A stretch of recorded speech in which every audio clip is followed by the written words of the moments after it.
Mm,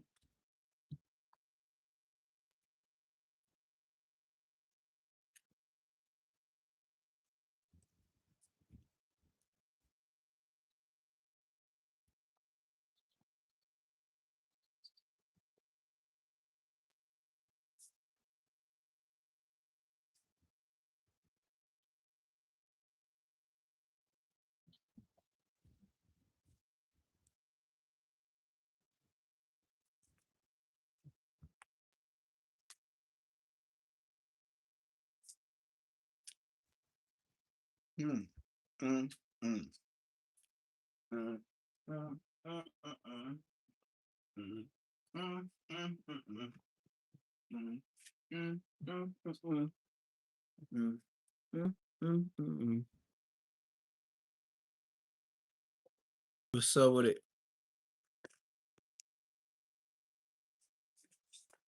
Oh yeah.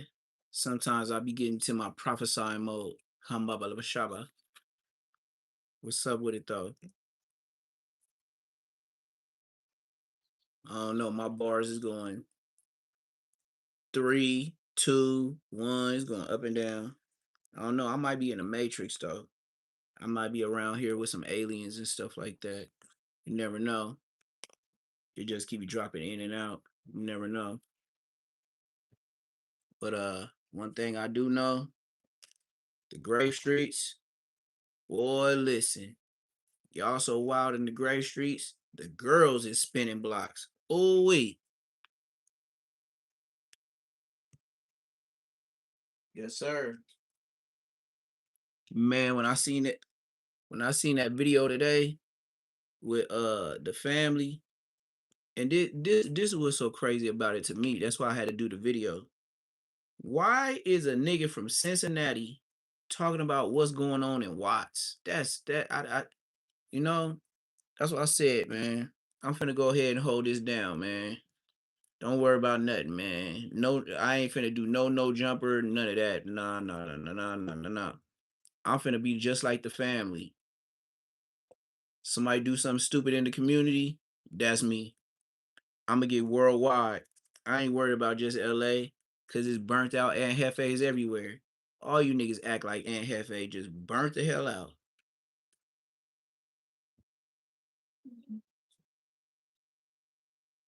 Rappers, community revolutionists, you know, just that regular big U shit. Just some regular big U shit, talking about you making the community better, but really you backdoing, get niggas RIP, but accepting the grant money and trying to get GoFundMe. Yeah, you niggas gay as hell. Well, since I'm out the way and then Hefe couldn't get out the way, this what I'm gonna say to that mark ass nigga. I'm gonna make sure I never go on no jumper, and I'm gonna always tell the real. And you know why?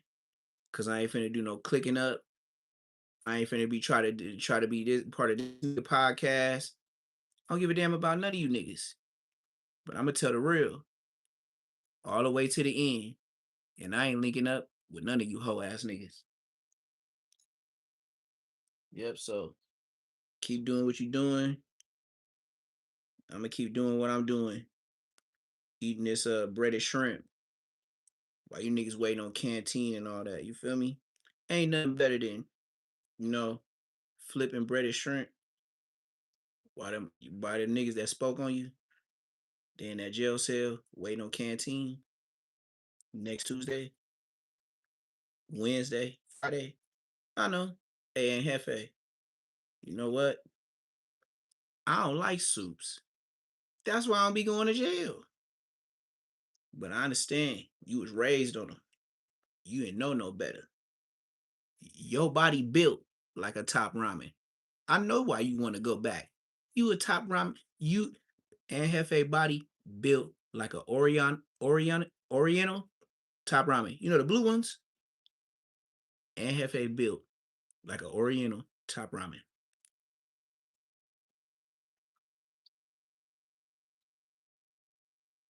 And I'm happy for him.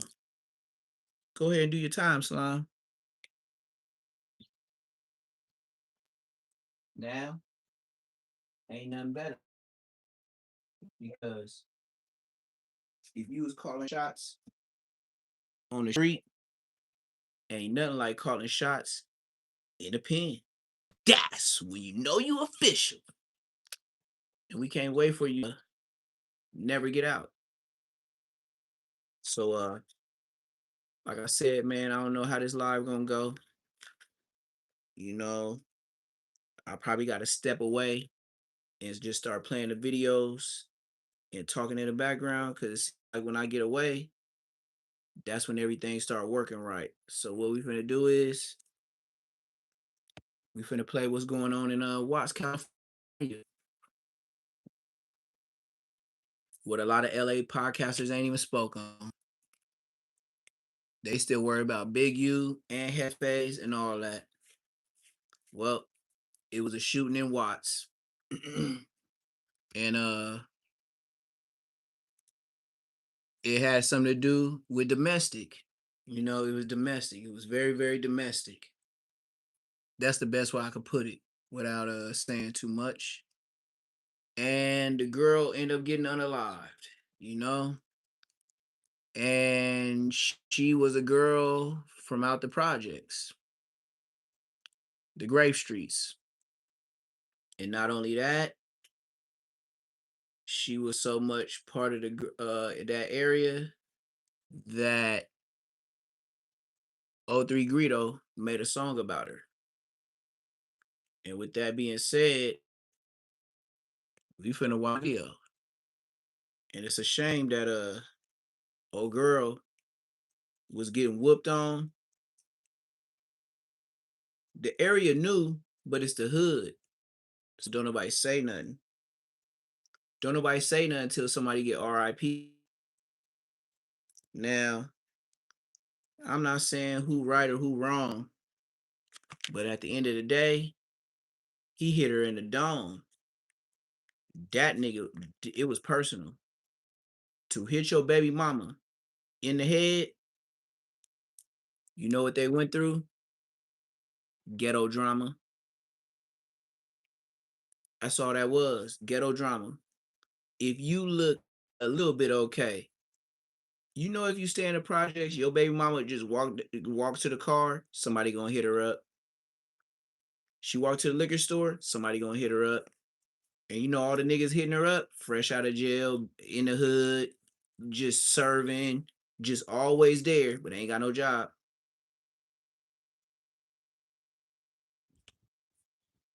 Always there when you go to jail.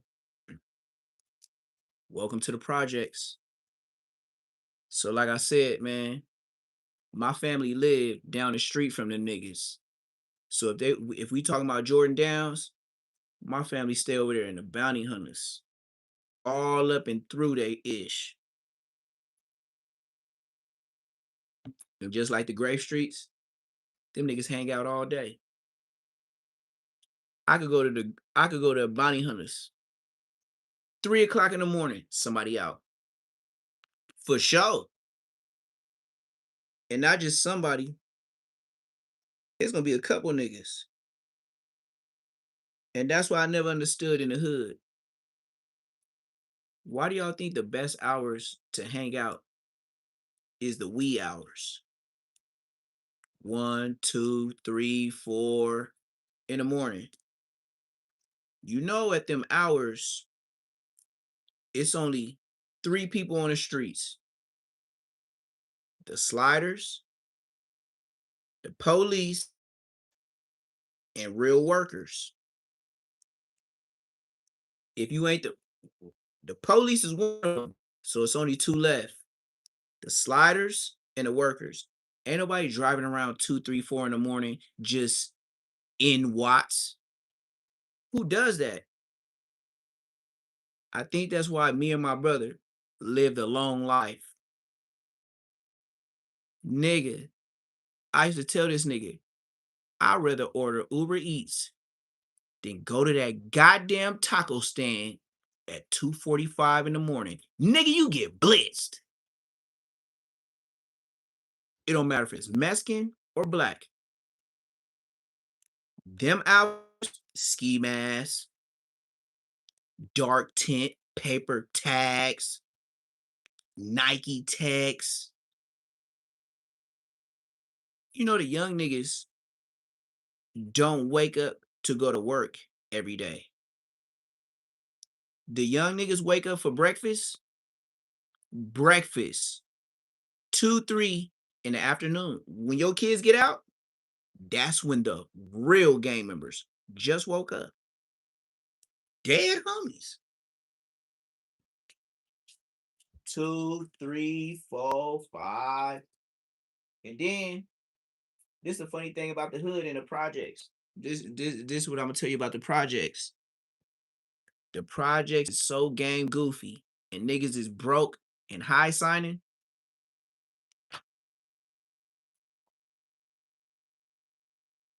These niggas go out their way to get super dressed to impress, just to hang out in the hood. I'm talking about these niggas. These niggas go buy high end shit just to hang out in the hood. On my mama, the projects. And you're like, Neptune, you just talking. Yeah, everybody just think I'm talking. And like I said, my family live over today. Not yesterday, last week. My peoples live over there today. And one thing I know about them projects, they never sleep. But this girl, who they about it, but they ain't giving up real information. Well, O3 Greedo made a song about her. And this girl was unalived a couple of days ago. And she went and had a funeral in the Jordan Downs. And when they had a funeral for her, the girl that died, she had 4 children. And with those 4 children, she stayed in the projects. Now look, man. Now I know a lot of people say, "Oh man, you can't talk bad about the mama. She stayed in the project. She stayed in the Jordan Downs. She couldn't do nothing." Oh yeah, she could. You know one thing about everybody in the projects that a lot of people be giving leeway to? The projects. Do you know after a certain amount of time, you get your low income housing and you get your Section 8, you get a letter in the mail on Queen Street Bloods. You get a letter in the mail, and you know what they're gonna ask you? They're gonna say, hey, this is HUD, this is Housing Authority. Hey, you've been paying your rent for a year straight, 2 years straight, blah, blah, blah. If you want to transfer your living situation, let us know. They ask all you bitch ass niggas that. And I don't care who on this live. You could be SSI, low income. Within a year or 2 years, you're gonna get a letter in the mail. And if you say I'm lying, nigga, you's a bitch. Nigga, I know what the hell I'm talking about. Nigga, I done been through it. I got shot. Nigga, they told me that shit before. Nigga, it comes through the mail. And they gonna tell you, oh yeah, this, and that. If you want to transfer, blah, blah, blah, blah, blah. And you know what else they gonna tell you? They gonna tell you, if you want to transfer out of state, you can also do this. Woo, woo, woo. Contact your caseworker, blah, blah, blah, blah. So all that to say this. Hey, Shay Shay, oh, Greedo made a song about you. You got smoked by your baby daddy. And you got 4 kids. And then when all your homegirls in the projects, in the grapes, they threw a candlelight visual. And niggas spent your block. And they shot that ish up. And you know what the Grape Streets did? All the females, all the niggas. You know what the Watts niggas did? went right back to hanging out. Went right back to hanging out so long, it turned into hood squabbles.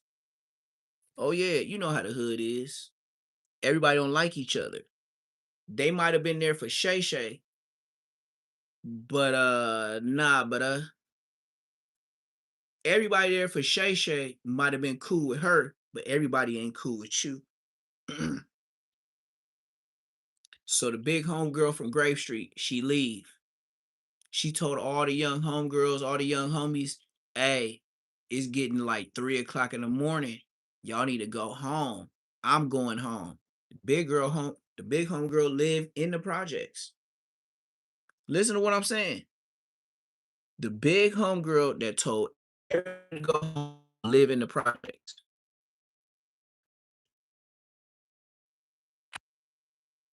Right? The big homegirl that told everybody that live in the projects to go home. 20 minutes later, it's a fight. 3 people get hit, and another girl gets smoked. Yeah, they was there for domestic violence for Shay Shay, which is, the one that O3 Greedo made a song for. Yep, she just got smoked by her baby daddy. And then look, not only did she get smoked, look how treacherous the hood is.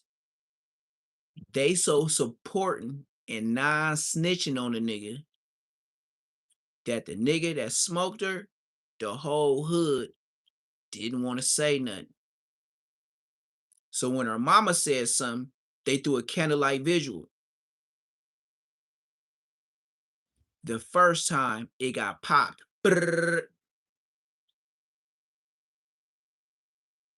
They already think the mama a snitch because the mama pointing to the baby daddy because of how she got whooped out. It's nasty work, but it is what it is. And this is what's going on in Watts today. I don't know what else to say. I'm gonna let y'all watch this video. This is Watts, California today. And even better, I'm gonna show y'all my video because my video goes even further than the family. I use the family content. Shout out to family. But I got the real candlelight visual of her family and friends out there. This man, you gonna see.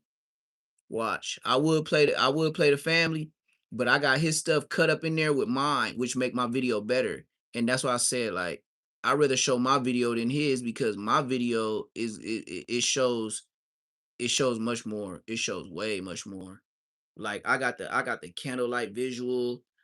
I got the music. I had to mute it as it go because it was too much. But watch this. Watch this. Watch what let's see. Let's see. Did it already go? Hold on, gang. It didn't upload yet? All right, no, it didn't upload yet. I could tell because it already would have played. All right, well, mine coming soon. Mine probably upload while I'm on this live. But Shay Shay. Yes, sir. R.I.P. Shay Shay. Jordan Downs is going down. The females is spinning blocks, and it is what it is. And we finna check it out right now. So tap in, say less moments. The red light streak. You already know how to go. You already know what's going on.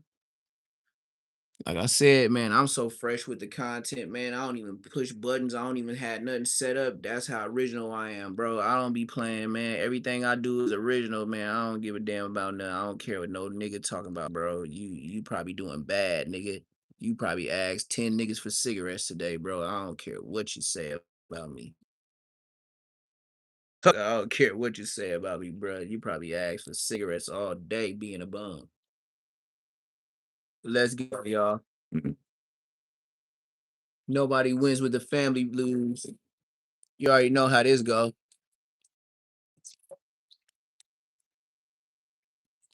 And no, it ain't the video, and that's my red light. Y'all gotta understand, I got a red light this year. Let me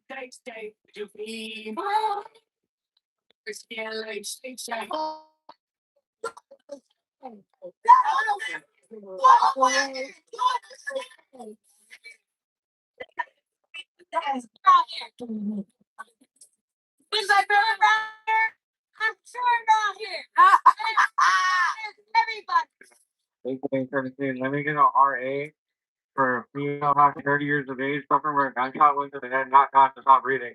Age 17, did you get my RA request? All units also need help on report in Wilmington, also need help on report in Wilmington. Near unit coming out southeast frequency.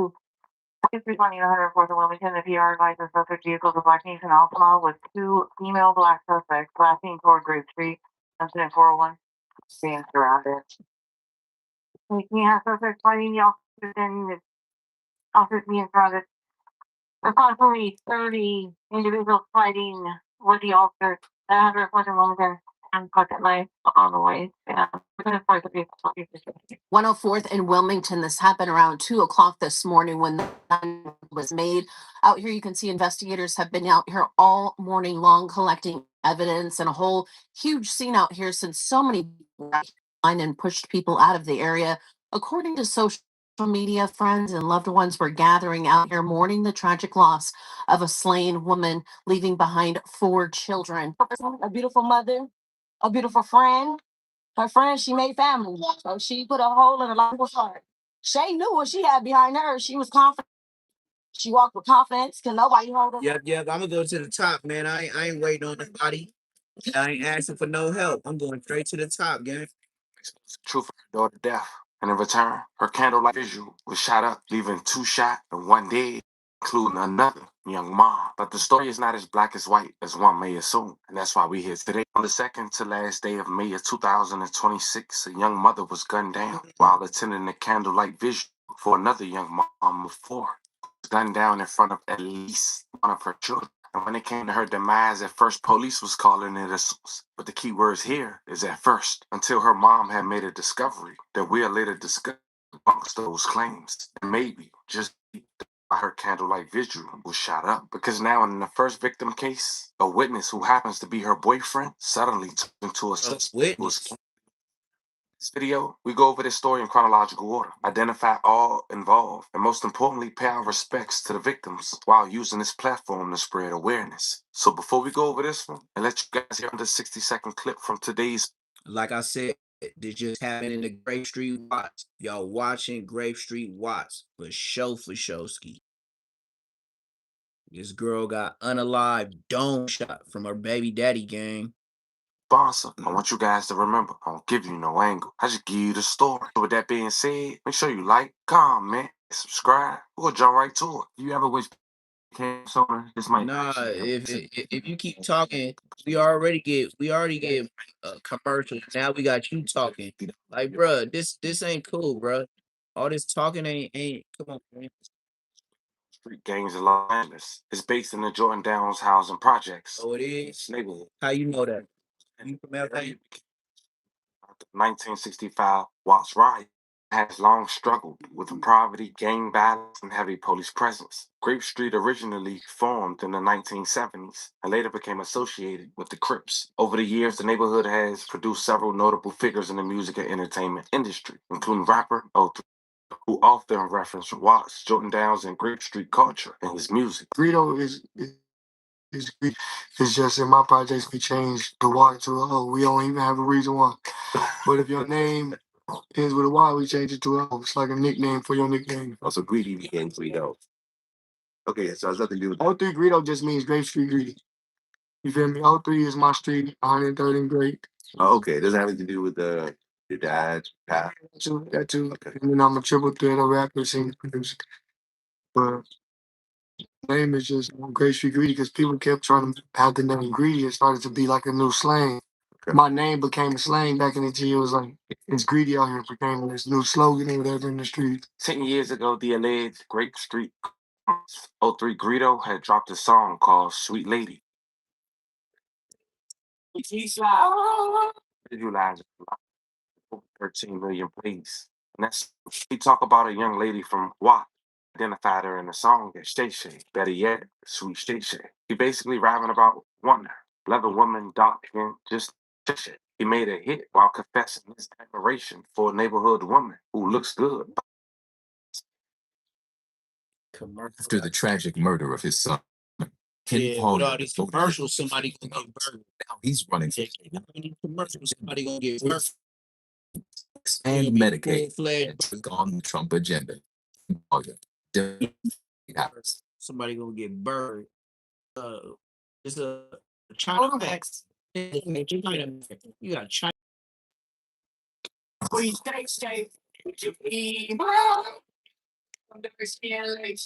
The girl Shay Shay 03 Greedo was referring to in that song was Albert Shay Marie Russell, a beautiful mom of four, who unfortunately left last week in the alleged DV situation with her boyfriend, who we'll later identify. Along with hundreds of more of social media posts, one woman went to Facebook within the last 24 hours and said the following: Mother of four, Albert Shay Marie Russell, alive by my youngest two father. Don't stay, walk away, do it for Shay. And according to Shay's sister, she lost her life back on May 27, 2026. She went to Facebook and said, say her name loud, scream her name. It's non-negotiable. This is so devastating, and I'm fierce and angry. This is my sister. Say her name, Albert Shay Marie Russell.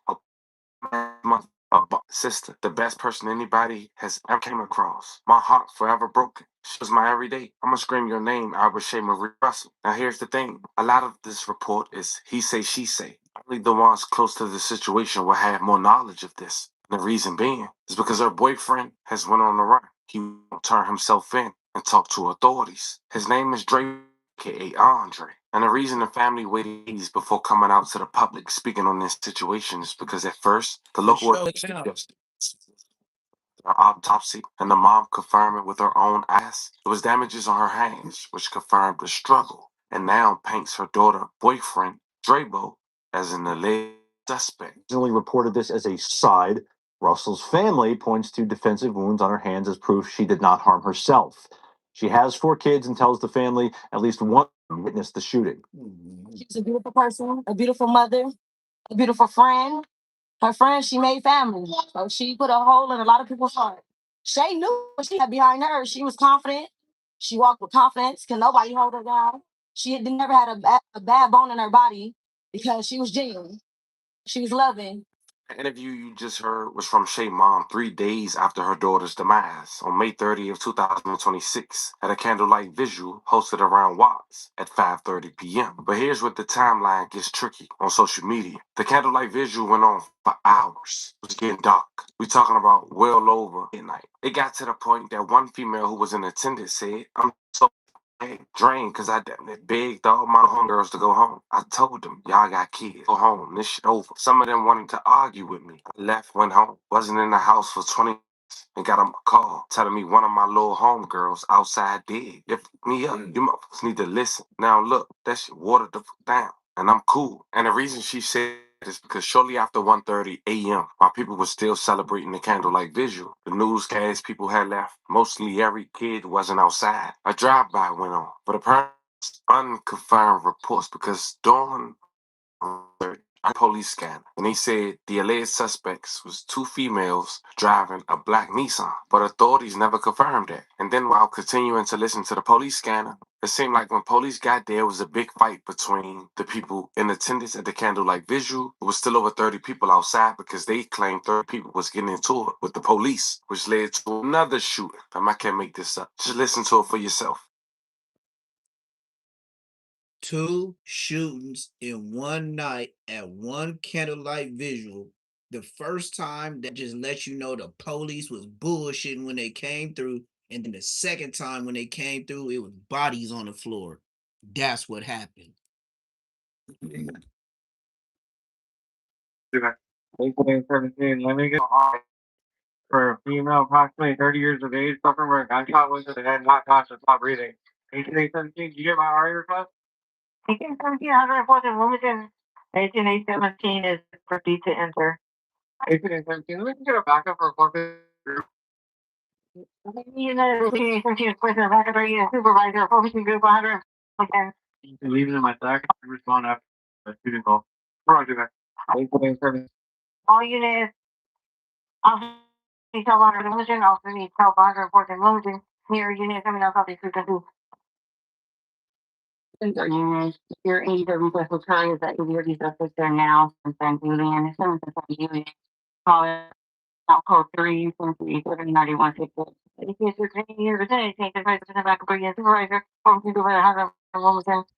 Can I get a supervisor to 3939 Wisconsin? All units, officer needs help on reporting Wilmington, officer needs help on reporting Wilmington. Near unit coming out of the frequency. It's the first one, Williams, so it's 320 104th and Wilmington. The PR advises us vehicles blocking an Altamont with 2 female black suspects passing toward Grade Street on 401. It's the first one, Williams, so it's 320 104th and Wilmington. The PR advises suspect vehicles of Black Nation Alpha with 2 female black. 334 service line on 104th and Wilmington. 3 suspects is traveling northbound on Wilmington.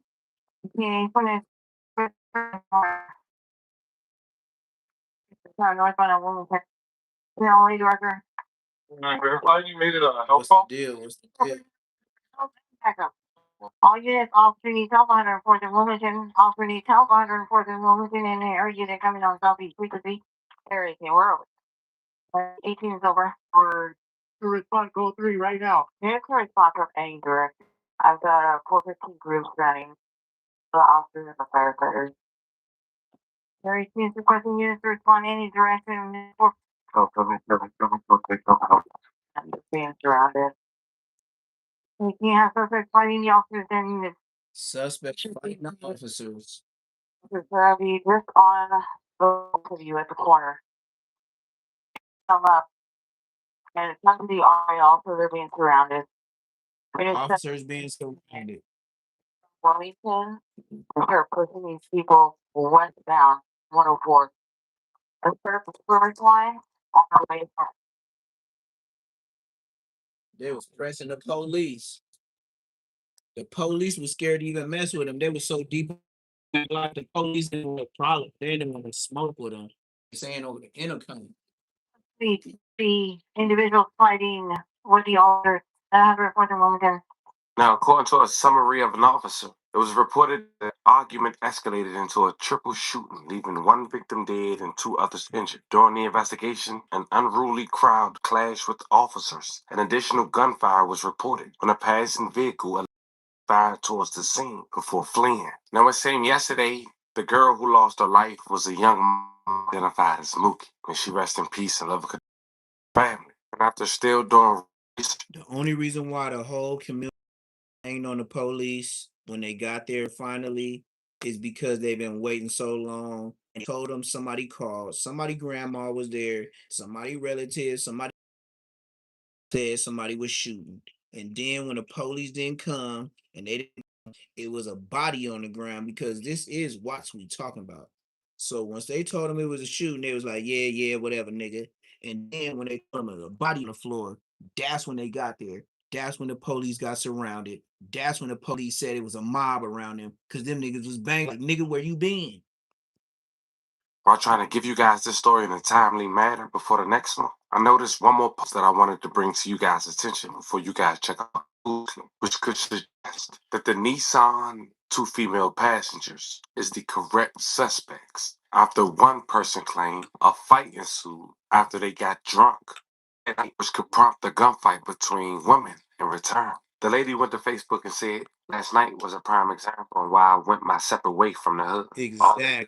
Everybody say why they left the hood. Section of It don't make sense. Everyone else to the point another mother lost her life. We were supposed to be supporting Shay. Y'all made a whole So movement. she just said, y'all was over here arguing with a whole nother section with me. They was from Grave Street, one that you know everybody was over there paying their respect. But it was some more bitches over there that wasn't from Grave, but they was cripping. They was cripping. They was there for the function.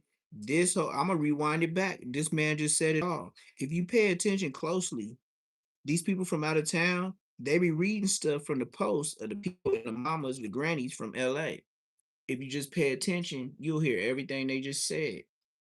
Hey, y'all over here side with bras that ain't even from the area. Like, that's crazy.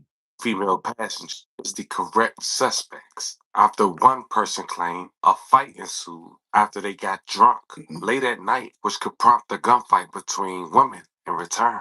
The Facebook and said last was a prime example of why I went my separate way from the hood. All that good energy everyone had, and it took someone who not even from our section to pop off, cause a ripple effect. Not even from our section.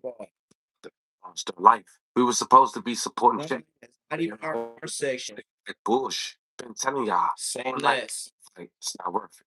Just stop drinking. Get yourselves together. For real. This should be a wake-up call. Sunday morning of a deadly triple shooting in Watts. One person is killed and 2 others are injured during a vigil overnight. KTLA's Jennifer McGraw is live at the scene with the latest. Jennifer.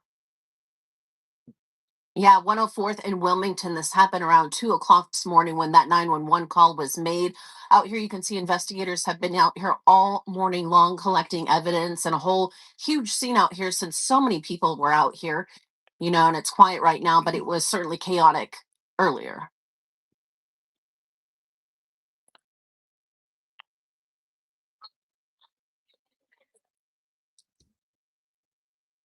A helicopter overhead, and you can see the candles on the sidewalk where many people were out here for a vigil. A fight broke out, and that's when multiple shots were fired. Police say a woman in her 30s was transported to the hospital. She did not survive. 2 others were taken to the hospital. Their condition is unknown. Due to safety concerns, police formed a skirmish line and pushed people out of the area. According to social media, friends and loved ones were gathering out here mourning the lost slain woman, leaving behind 4 children. And again, a sad situation. People out here trying to mourn for this woman and having a vigil, and then finding out another woman was rushed to the hospital and was killed. That's the very latest. We're live in Watts. If we get any more details on this, we will let you know. Back to you guys. But there you have it, fam. 2 mothers, one with 4 kids, one with 2. 6 motherless kids had to grow up without their moms. Now, Shay family had posted a GoFundMe link bio for those who want to support. I'm sending love and prayers to the families, and once again, rest in peace to the victims. This is an unfortunate situation. We're talking about 3 days apart and 2 mothers, 6 kids. An unfortunate situation. Hopefully, both families can get some form of justice. Man, Watts is toe up right now. Them Grave Streets, they're over there talking about right now. And depending on who it was or what hood, the only reason why it ain't on the news right now, because everybody talking about it was females. If it was some dudes, somebody would have already been taken to jail or arrested, high speed chase type ish. Here we go with riding the YouTube streets. We're gonna check out 2 Gangs for YouTube and see what he did today that's untrue. He always got something untrue, so you just gotta respect that he dedicated that. Hey, Meta. Hey, gorgeous. Certified bullshit. That's all you gotta say. 2 Gangs for YouTube. Yeah, I respect it. You dedicated. You certified bullshit. That nigga be running fake content. Ain't got no shame. Thank you. Her takes a quarter? It's real.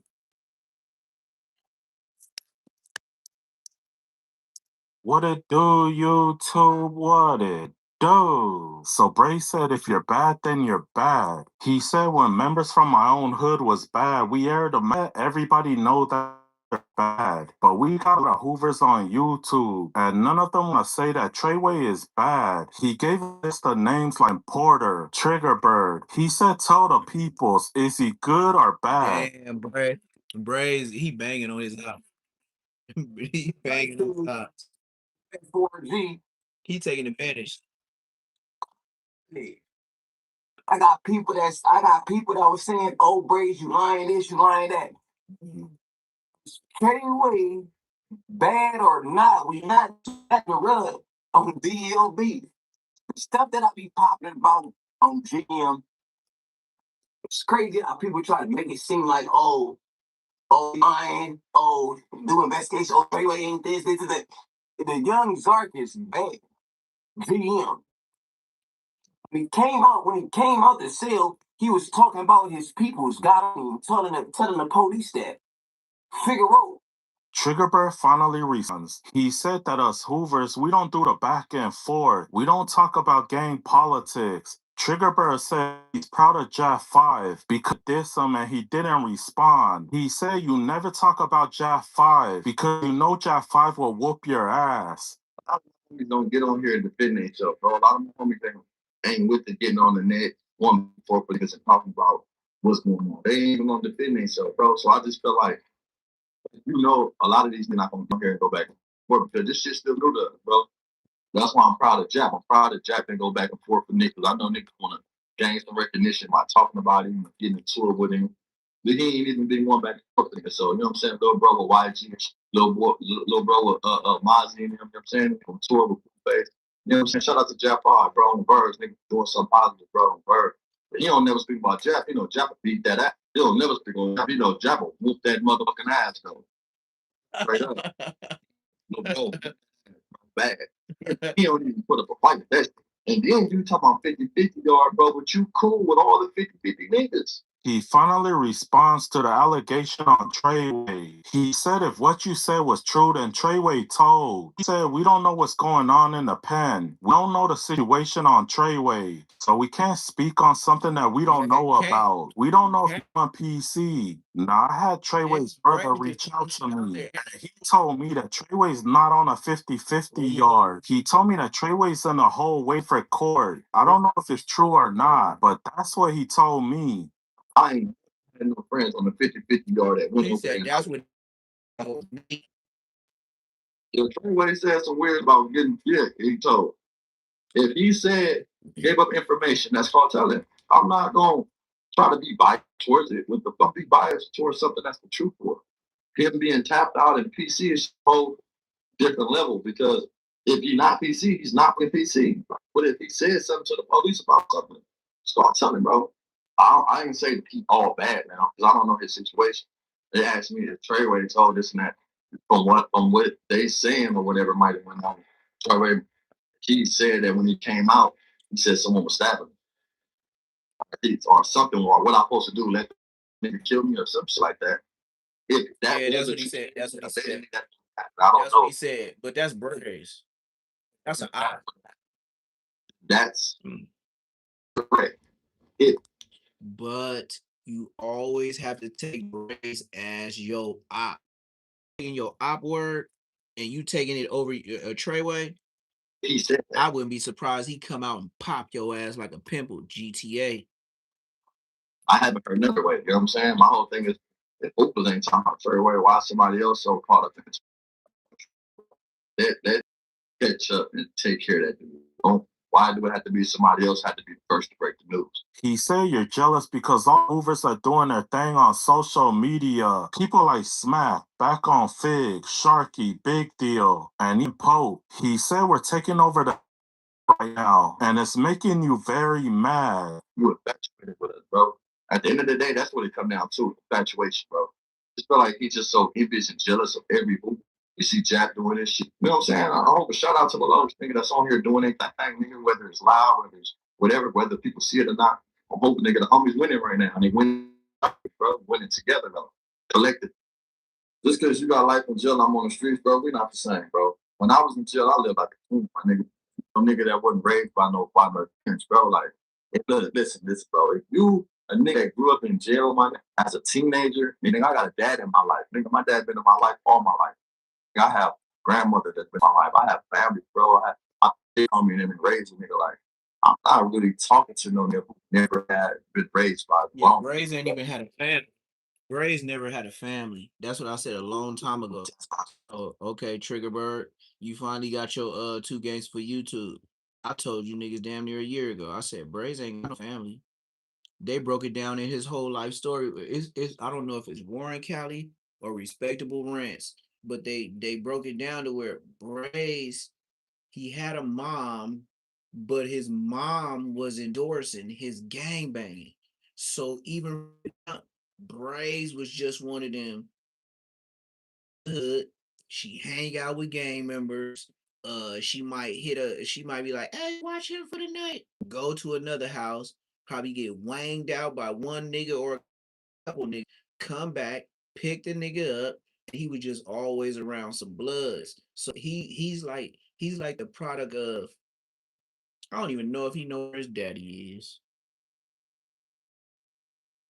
That's what I said. Bray's in there talking about, like, he's so happy about all the other stuff that's going on in life with fights and stuff like that. But Brays, are you coming home, or like are you trying to save your money for a lawyer, or are you just only popping it till you can't pop no more?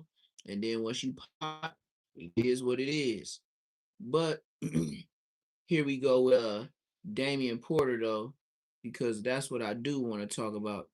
Damian Porter crashed out on a boy Whack 100, and he called him so many words. He called him soft honey bun, peanut butter, fresh out the. I was like, damn. Hey, and shout out J Hood. You still zesty. How the hell is you promoting Jap 5 energy drink and he on there with no shirt on and the gang of you talking about this is fire and try my boy Jap 5. Boy, anything that got a nigga naked, I see what's going on in life, nigga. You niggas full fledged, like, all right, I get it, I get it. You niggas, boy, listen. I see what's going up to with the Annihilate here we hold on. someone This is what stopped. I was like, man, this nigga, that's how much I watched Darian. for faith. I'm dead serious. This on my mama, rest in peace. I don't put nothing on my mama. I'm talking He to said, anybody. that's on my mama, rest in peace. Bring my mother up. Let you know how serious. He said, let you know I'm serious. Disrespecting me here on the internet yesterday. In front of a lot of people. They don't know jump. Spody fake. Spody fake. Someone, all do me a favor. Go up. Movement. Make sure Spody Face receives this video. Make sure he sees this video. Hit him up. And Hefe were out. I would hit up Baby Ant and holler at Aunt Hefe. Spody Face, you work there, no jump. Regular base. Make sure Adam sees this video. Adam 22, listen up. This is the individual, me, Damian Porter, that you call the dude, that dude, Damian Porter. Since y'all sitting right there speaking on me on your show, on the Adam and Wack show, bring this up to Wack 100 the next time you all sit down and say, Wack 100, remember that dude we talking about, Damian Porter? You always act like you don't know his name and call him a fake Hoover and all that. His channel. So I'm gonna go get the strike off, so I didn't even worry about it. And it's not even Adam that I'm after. It's this Wack putting all of this stuff in Adam's head because he glazes Adam so much. Whoa, what kind Adam of has nothing left. chocolate Or dry. Regular glaze? I told y'all a long time ago, whenever he called, everybody picks up. And Wack was sitting right there trying to put the Taco Bell or the taco place stuff on Aunt Hefe still yesterday during that podcast. That for you all right now. It's astounding. It's crazy. He's trying to put that Taco Bell stuff on. Adam, let me stay focused. Adam, He's trying to put that Taco Bell stuff. get up to Wack. Hey, Wack. Called him a fake Hoover, Damian Porter. Called him he took his video down like a little biatch. And he's calling him that. And said that the Hoovers threatened his daughter. His phantom ghost-like daughter. He's calling you out for a fight. And all I'm saying is, wow, we can put on the glove. Necessarily put on gloves. A senior citizen. but I'm willing to do that. No, This is for everyone. no, this is a wheelchair fight. This is for everyone. Here I am, an old man, Yeah, a grandpa, as they sometimes call me, y'all be throwing canes. calling someone out for Pocket. You out of pocket, man. Y'all have a cane. Y'all ain't gonna have a regular Vaseline. Look, these niggas ain't gonna have Vaseline. They're gonna be rubbing Bengay. Card with Them niggas gonna be in the side corner rubbing Bengay. They ain't gonna be rubbing no regular Vaseline. making myself look Nigga, foolish here they on the gonna have internet. massagers. Oh, They ain't gonna just have it's gonna be a therapy masseuse there. if it's bad, What the? I take care of it another way. That's been my story for the past couple of decades. I haven't been fighting. I know. He said couple of decades. This is for the people. This is He for said the I coach. ain't fought in a couple of decades. I'm willing to do it. Nigga, I'm willing to even put on gloves, something that I don't a do, couple is two. something I've never done. 20 years this nigga ain't had a face. Older than WAC 100. I am 52 years old. I turned to February 21st. Oh, whack. He want the face. June. I'm nearly 52 and a half. He got you by 3, 4 100. years. You scream out He 49. regular basis that he is 49 years old. Yep. I'm older. Yep. He's a corpulent, real thick. Whack. He real thick. Well, you thick. He said, boy, So you thick. He said, boy, you thick. You have no excuse. He said, boy, you thick. If you disrespecting people, but we all know what he ducked Ann Hefe's fade. Oh, everyone saying he ducked J Diggs' fade. He had that smoke for Flacco, supposed to be fighting. Spody face, all kind of people and called him out for a What fade. if Flacco was supposed to be fighting? I've seen him fight anyone. I've seen people holding them back. Man, all this stuff. With Fat Joey, actually almost being held back. Oh, Flacco said fight. Get out with something. Situation where they ran in there together. Everybody always holding him back. He's never able to swing, or no one is ever able to swing on him. No, it's big whack. This is for the people. Whack attack. Because this situation, it has to be handled. Because you disrespected me. You called me out of my name. And this is the best way for us to handle it amicably. Ooh. This is the best way for us to handle it. This man using big words. No violence. Lay back. Using big words. Someone going to prison for the rest of their life, etc. No one wants. This is internet. This is content. It's bonding. But I'm not necessarily taking it as such. Obviously, I'm somewhat amped because I'm here making this video. If it was that serious, I wouldn't be on the internet talking about it anymore. I wouldn't have said one more word about WAC 100 if I had other ideas. Trust me. I don't want to hurt that brother. He's a snitch. Ooh. He's a 304. Ooh. They said it was 6 fingers, not 3, that went there and came back down. 6 of them. 6, 3, it's all bad. Damn, he talking bad about WAC. He's no good. He's a cancer to the coach. He's been able to get away with it. I've never attacked him. 6. Because everyone else has a problem with it. I say, well, you need to deal with it. Like I have a problem with it. I need to deal with it. And I'm trying to deal with that now. But I'm trying to do it in a way to set an example. Sit here and I preach on my channel on a regular basis. Amen. For the brothers, put weapons down. Stop arming one another with these weapons.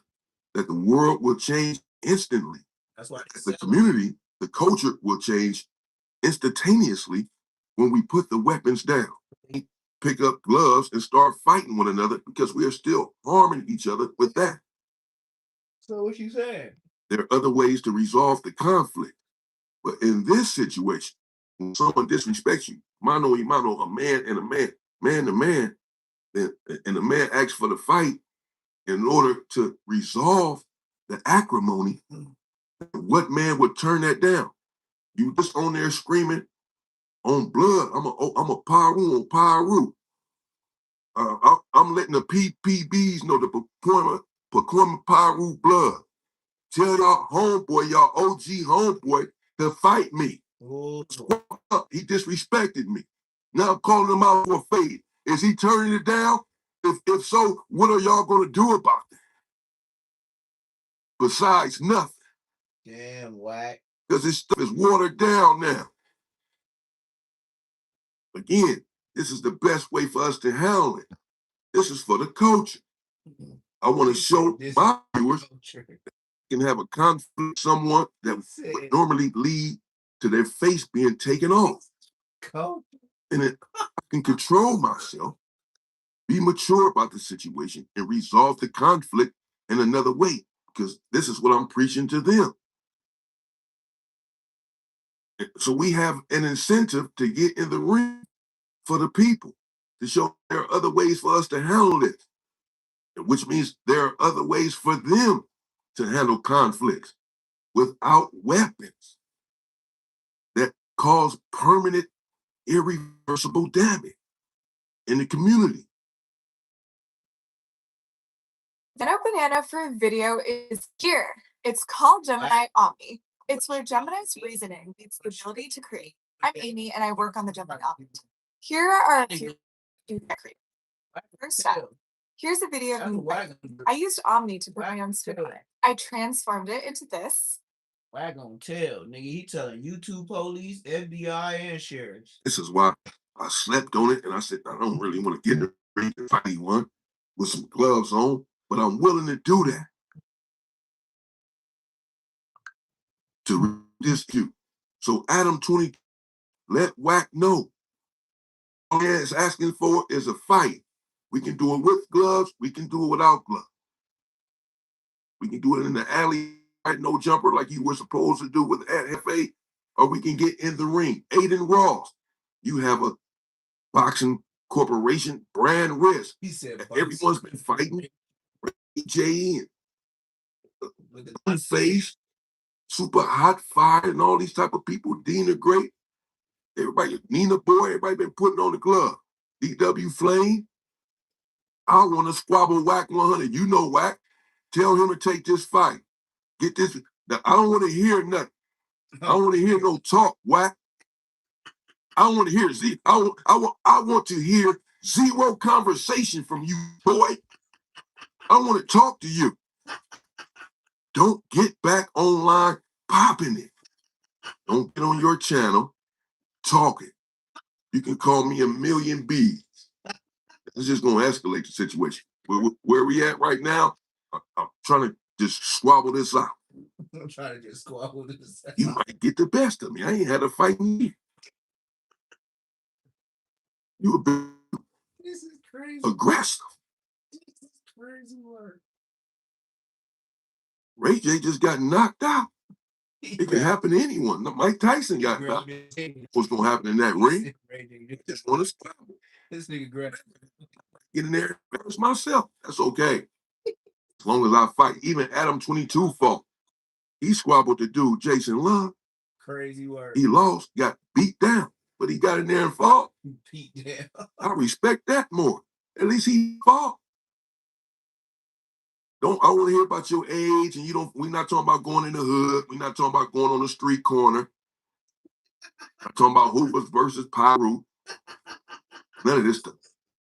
100 versus Damian Porter in a friendly gloves on in the ring, like everyone else has been having 3 rounds, 4 rounds, 5 rounds, 6 rounds, whatever people going. It's not even about money. I just need that squabble. So are you going to turn it down or are you going to squabble up? Alshon Martin can get a hold of me. You call my phone twice through Alshon Martin. You know how to get a hold of me. Just Adam, Spody Face, y'all just hit me up, tell me where to be at, and we can squabble tomorrow, or if you need some time to train, get yourself ready, get yourself in shape, let's say a month or whatever. We can July 1st, we can squabble up. I'm dead. This on my mama, rest in peace. Please. We can squabble. I'm asking you for a fight. We can wait till you get yourself. And that's it. So we can just leave it right there. And this fight and this punch is going to be for every. It's going to be for me, Damian Porter. It's going to be for Tupac Core, who you denigrated, Nipsey Hussle, Monster Cody. This punch is going to come way back for Ant Hef, for Face even, who wants to get his hands on, for Munchie B. Who wants to get his hands on you? Said, And I got you, Munchie. he said, I got you, Munchie. But Jay did. Jaleese and everyone else that you've turned on, Gangster from Santana Block, and everyone else that you turned on and disrespected and caused this ruckus within the culture constantly talking about Crips. Never really hear this individual talk about Bloods and their business. Always in Crip business. And, boy, let me tell you something. He said, let me tell you something extremely clear to you. old I'm really not all that. Let me tell you. I wish a dude would, a Hoover, any Hoover. I wish any Hoover, any one of them.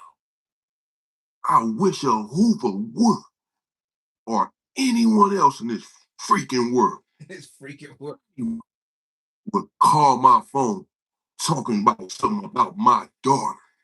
About they know where my daughter is or what kind of car she drives. That will be the last day on earth. But any that would ever, in their whole freaking families too, boy. You want to play with families, talking about my family? I wish somebody would call my phone, talking about my daughter, that they know what kind of car my daughter drives. I wish they would, anybody. Where they from? I wish you would.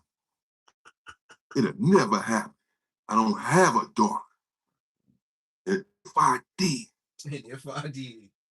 I wish somebody would call my phone and threaten me. I don't even have a daughter. I wish. What? Do it. You lying. I got family members. I wish somebody would. Do it. This nigga said whack. What? This nigga said he got a daughter. His homie said ain't no who on this earth bad enough to do that. This nigga whack me lying. Ain't an individual on this earth bad enough to do that. You got to be suicidal. Something like that. You don't like your freaking life. You done lost your mind. I've been in these streets for real all my life. It's never happened, and it never will. Let me make something extremely clear. I said it once, and I'll say it again. He said, a 50-50 yard is all freaking bad. Spoke with the homies again just last night, the big bros that are there, one East level 4 and 1-8. You all know their name. We were going over this again because of this stuff that this carjacker said. This carjacker. He said Something happened. carjacker. I know some. 만나요? 전에도 이런 적 있어요? You speak Korean. Steven Spielberg. Something's happening. It's math. I see it all. He said, I don't even have a daughter. About the 50-50 and all of that. We were going over it again. Bro, it's simple. 50-50 yard is back. Go over there, you have 3 days, 72 hours to get off. Yep, and you bad. You don't get off in 72 hours and you try to come back to the main line, we gonna groove. You all bad. Period. Not gonna keep talking about that. I wasn't on a 50 because it's all freaking back. Period. Whack 100 would certainly be on a 50-50 yard. Did you imagine Whack 100 walking a level 4 with this drama that he brings with him, causing all of this strife and conflict all the time, setting people up, manipulating situations, hitting people against one another right there on the yard? Quickly find out he wouldn't last one day. This dude is the culprit. This dude is causing all of this freaking chaos around here. Off with his freaking head. Bad. Quickly. He wouldn't even try to walk that yard. Trust me. Jab 5, bad. He squabble up. Suspect, almighty suspect. Squabble up, snitch. Squabble up. Now I start to come on here and really disrespect you. Say your son is a rainbow. And I started getting talk about your wife, all that. And your past indiscretions with other men. With other men. I start to speak on. Wise. That's how you keep your page. Things that I actually know about. You keep your page. Damian Porter smart. Because you tried to involve my family. It will get the slander. With a daughter that I don't have, but it will be slander. If I did have. If I got money, he'll sue you. And then he could take a situation like that. But he does it because you don't have. He was calling my phone, making threats. Say what he say. It's my family's life. Video. The nigga that got money. Start to get on here and really expose the future. Because he got money. I think I'm going to put a couple of things in Wax ear. Jack 5 was just on tour with him, Alshon Martin. I started to text them dudes last night to let them know, get out of the way or stay in the way. Allowance. What you think I could do? For real. That means everybody that's around this dude, that supports him, that's on tour with him and all that. Follow him. That's what I started to get on. I'm a different person now. He said, like, everybody on your tour with you, I was going to say that for all y'all. And I'm exercising self-control. Yes, he is. He's showing me how to be open. Maturity. Because he could have crashed. Set an example and lead by example for the people who do. Yeah, I give you that, man. You did that. You could have crashed out on this girl. I talk about Malcolm X sometimes. Everybody, maybe sometimes. 2 hours straight. Malcolm saying that one thing that stood out to him when he was younger was an older lady telling him, "You know why I like you, Malcolm?" He said, "Yeah, why?" She said, "Because you're no good, but you don't try to hide it. That's why I like you. You're no good." This is when he was Detroit Red. That was his name because he was heavy in the street, doing some of the mischievous stuff that we do now, still, decades later, committing crime, living a poor, ill life, drinking and abusing drugs, and being ghetto, coming from the ghettos, catacombs, and grottos of America, and being a product of your environment. He's no good. But he kept it one. He doesn't hide the fact that he's no good. He knew what he was doing. Because that's the worst thing that you can do, is be a hypocrite. There's nothing worse than that. Far from me to be that. Can't be on here preaching one thing and then ready to do something else. Normally, in this sort of situation, it would be something else. I'll just tell you the truth. I just tell you the truth. Back in the day. But it's you too. But to my way of thinking now, no way. Not going to crash outs are for crash out dummies, like I said in the comments yesterday.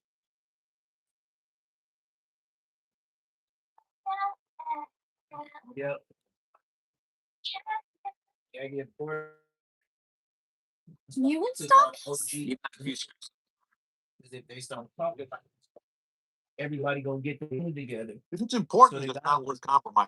That's why with farmers, you everybody ain't gonna be shooting each other no more. And then now the police have something else to do. I'm not that. It's too late. Just trying to get started with my life after a long life of hell and misery and turmoil behind those walls. Yep. I don't plan on returning ever. Man, there are some things I'm willing to return for. Of course, I don't plan on ever returning. I hate it. Not my plan. Morning, man. I want to go back to that place. And something like this, of course, it's not that serious. It's really damn breakfast, 7 o'clock in the morning. He's just a man. He's just a brother. He has some ways about him that are dubious, that are questionable. But a lot of individuals, it's not that serious. For me, to lose my car, do something sinister. Yeah, you too old for that. Regret for the rest of my life. I don't even want to hurt that brother. I'm not trying to hurt him. Mm-hmm.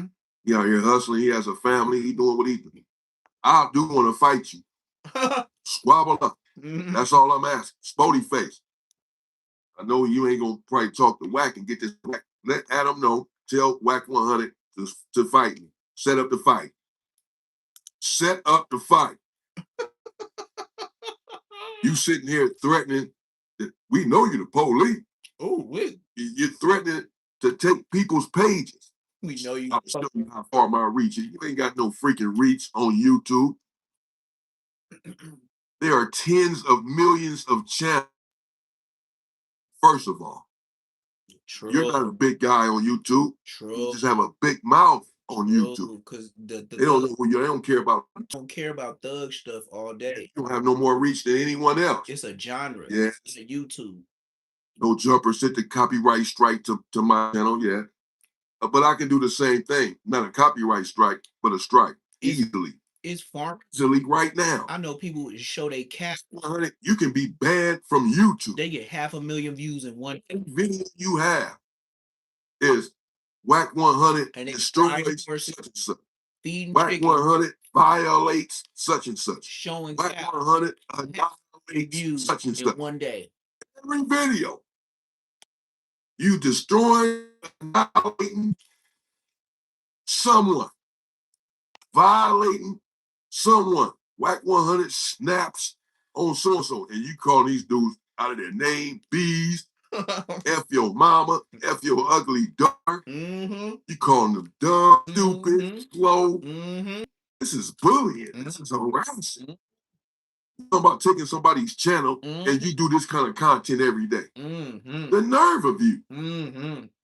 You can get your channel taken. You can be banned from YouTube, meaning not only your channel taken, but anyone's channel on YouTube. You can't be on YouTube anymore. With your name. As a person. With your name. As a content creator. Yeah, they say and no longer be on YouTube. They can do that. They can do that.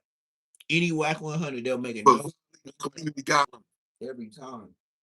But what would YouTube be without Wack 100? No one's threatening to try to take your pay. Yep. Or no jumpers paid for some of the content that they run can flood the YouTube and get a strike on there easily. Not even gonna say how, where, and why. It doesn't matter. They emotional. I don't play with people like that. I don't play with people's lives like that. No, they girl. Got a problem with you, we handle it in a different way. That's why I said, come to Rick Rock a girl. That nigga, I'm not trying to get no jumpers page taken down. I like the way I roasted. They've been up there before. I've been on. I come getting out of prison trying to get there because they doing something or say something I don't like because I think they profiting off of the culture. Bitch. He couldn't sleep. Etc. You know how much I'm gonna try to get that page taken down. Adam has a family. He built that stuff. You got to get on the YouTube. I'm not calling YouTube on him. It's just like I wouldn't call on you, but you threatening Spody face. His page taken it. We know you the police. It's not easy to extract. Is he calling the YouTube police or the LAPD? And according to Spody face, he called the LAPD or had some people do it. You have to and say that he was making threats or whatever because he asked you for a fight. I'm asking for it. I don't care if you call the LAPD. This is not a threat. I'm not doing anything wrong. Send him the video. Squabble up, boy. You got time. Squabble up, boy. It's a lot of squabble up.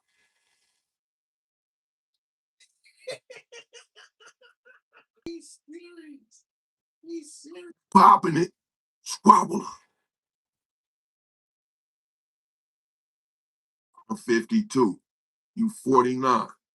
We the same size. You bigger than me. Squabble up. Put on the glove. I'm an old ass man. But this is how we handle it. So that people can see, get some views on it, have some fun. And punch on each other a little bit. Let out this anger. Both of them. Both of them. I'm gonna take one for the team. I'm gonna do this for the people. I'm gonna take one for the content creators, the commenters, and the people you put in prison.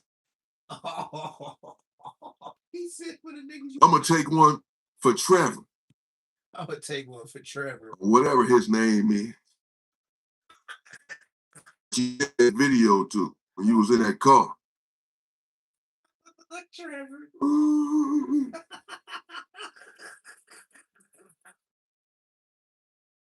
Some things are out of reach. But apparently access to exceptional benefits isn't one of them. Wack, you got it. Just like wireless apps for $9.99 and wireless. That nigga on your ass. Till he said, "Oh."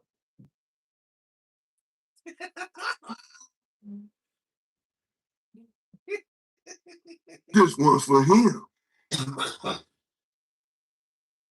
He said, "This one." Get it in. Let's get it in. Call me out my name.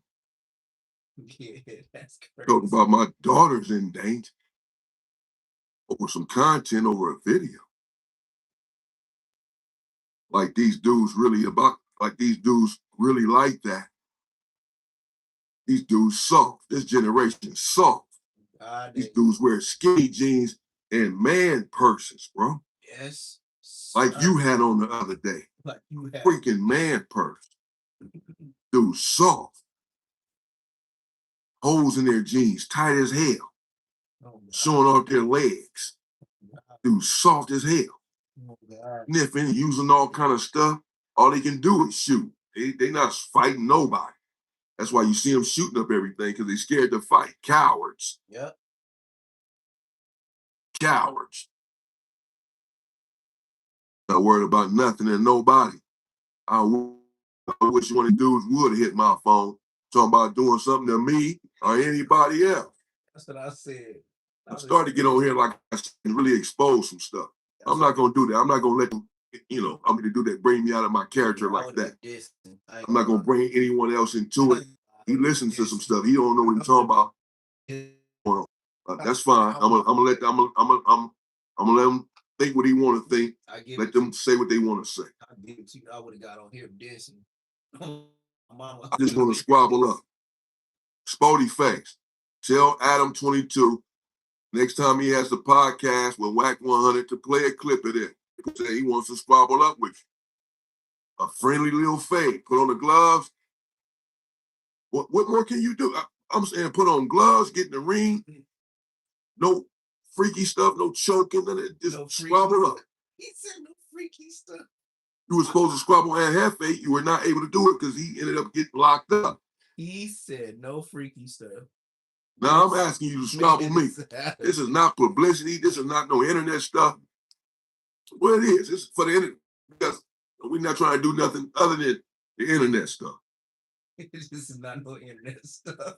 It's going to be on the internet. The fight going to be on the internet. So you can say this is internet stuff, bro. Content. Squabble up.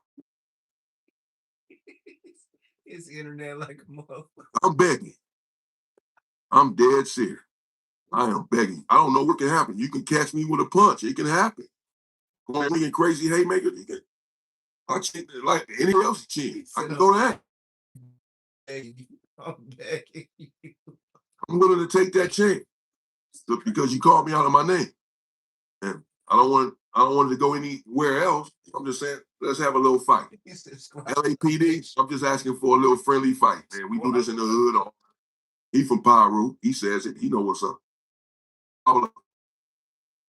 He said from Pyru. He know what's up. Y'all let me know. I don't want to. Wack just made a video and he said this. Wack made a video and called you all kind of names. Wack made a video say you was fake and you just popping it. I don't want to hear nothing. I don't care about nothing. That's all content. That's all playing games. Only thing I want to hear is Wack said takes that fade. Wack just took, big fella. Wack just took the fade. He said he'll be ready in 2 weeks or 3 weeks of this. Y'all can go ahead and put on the gloves and go 3 rounds. He said you only want to go 3 rounds. But he said he took the fade. Wack took the fade. We all shocked, but he actually took the fade. That's all I want to hear. He said we all shocked. Everything I love, I'll be wherever I'm supposed to be at whatever date by myself. This ain't no hoods. This is me. He can have whoever he want to have there. Yeah, whoever he want to have there. I just want to squat. I don't care about anything else. We all gotta go.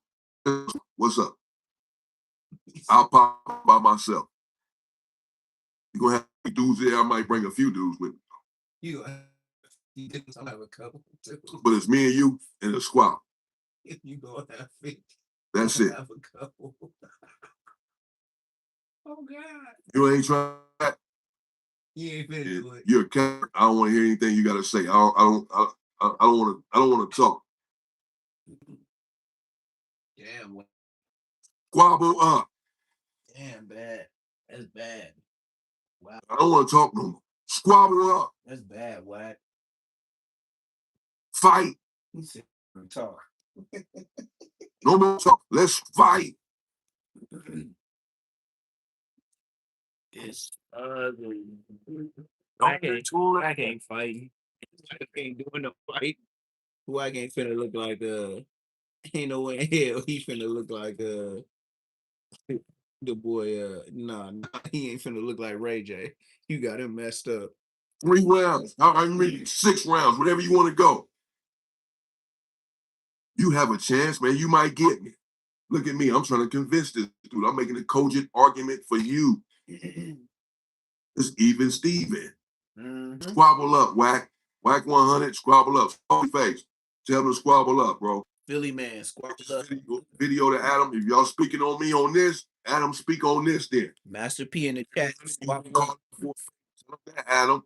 Hey, Wack. You seen this? I know you seen it. He squabble up. He just a friend, a little fight. Are you gonna turn it down, Wack, or are you gonna fight him? Because you said told me all of this about this man, that he was a fake hooper. When you're there licking his balls, you tell him that I'm a fake hooper. He said something about Hoodie from the Hood. Funny, man. That he Chuck Chris channel. Adam did. Man, both of y'all get for him using the clip. I'll boot you niggas for 24 hours. Chiming in on the clip or what have you. And it says, yeah, he ain't nobody.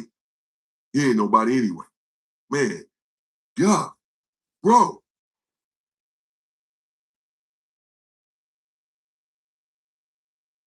Leave some for his wife. Isn't the man married? All right, say something stupid. You want your wife sucking it or this dude? And the crazy part is, I just got up to read the chat. I would have been. Why? Y'all lucky I even read the chat, nigga. I'm laying down using a mouse, changing it on you. He want to put it in her. Let him put it in. You trying to put it in your mouth. Oh, wow. Yeah, he trying to get a fade. Yeah, he trying to get a He only disrespects Crip, only disrespects black men. Yep. Damian Porter trying to get in front of Adam all the time. He wants to show Adam that he's the big dog, that no one is nothing. All these dudes are trying to show that he's his game and I give him that. Thinking that he's somebody out in the street and a coach. He is. Adam not understanding he's no one outside of when walks out of no jumper. He's despised in the coach. He think he a big dog when he does that in front of Adam. Playing this game. He act like he wants Adam to think otherwise. And that he got the money. So he sits there and says, "What is Hoodie from the Hood done at Whack 100?" But he'll just say, "Oh, he nobody anyway." Just because Adam don't like him or whatever, just struck his page, whatever they got going. I don't know. Page, man. I don't even like him. Something going, and he chimes in and said, "Yo, yeah, he ain't nobody. He ain't nothing." God. He's talking about these members out here, man. What are you talking about? What do you mean he ain't nobody? He ain't nothing. You don't even know him. How you know he ain't nobody? He ain't nothing. Hoodie from the Hood. That mouth gonna get you in a lot of trouble, man. Look, man. When it come to Whack 100, man, this what I would say. This is my best synopsis of Whack 100. Yeah, he don't talk about Bloods. He talk about Munchie. He'll talk about it. Well, it was a point in time where he was Snoopy Badass and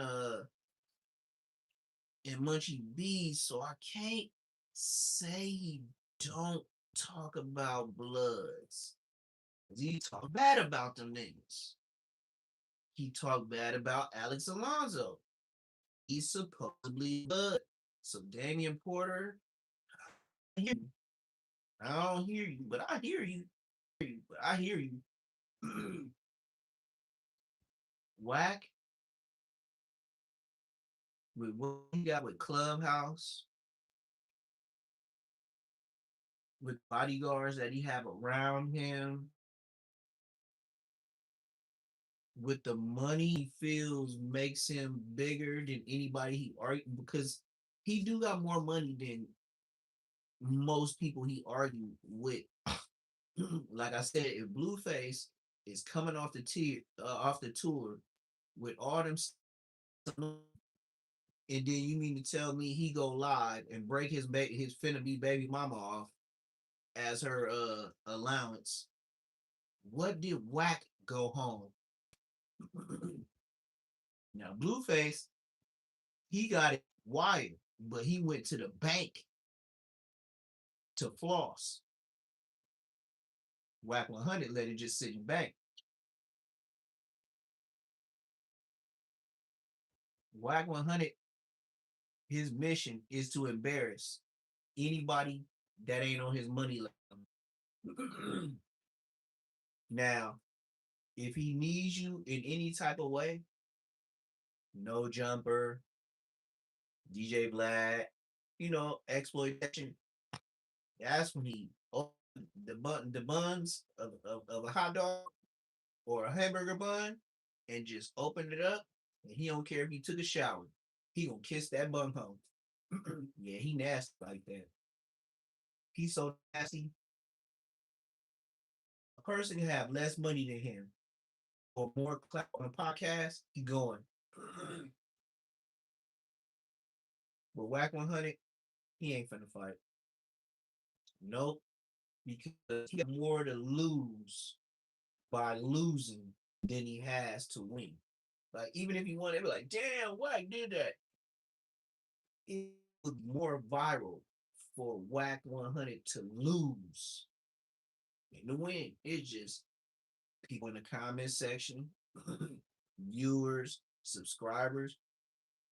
I don't really know too many people that even say they like Whack.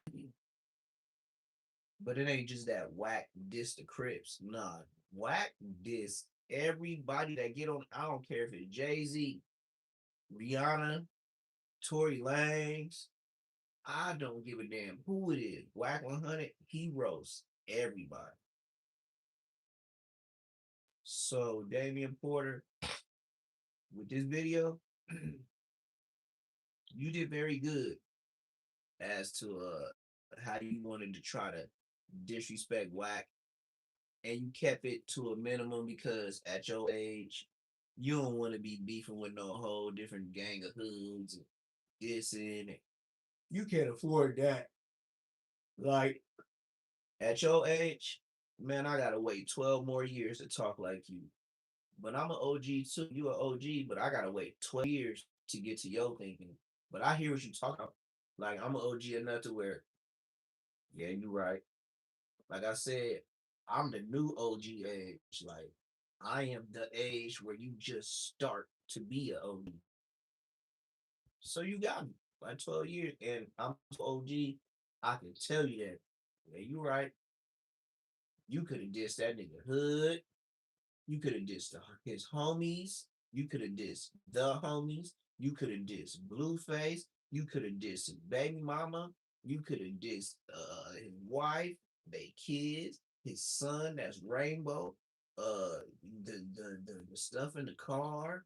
CS2 back. Rats. Big UKs and bringing loose cannon. And,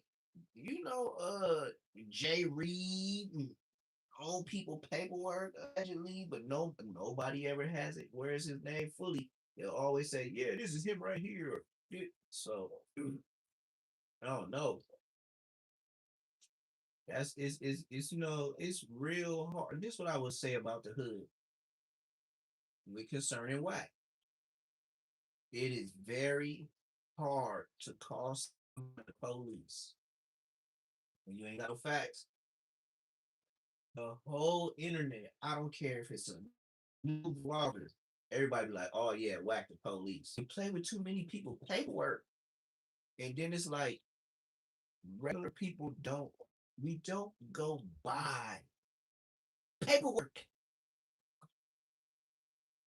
I have never seen anybody in the hood at a hood meeting, and this nigga got 500 pages of paperwork, and a nigga be like, "Yeah, I'm gonna take this top, you take the middle, and then you take the rest," and everybody just reading and then be like, "Oh yeah, we finna DP blood, cuz." Yeah, you crazy as hell, nigga. If you went to go buy that, nigga, you the police, nigga.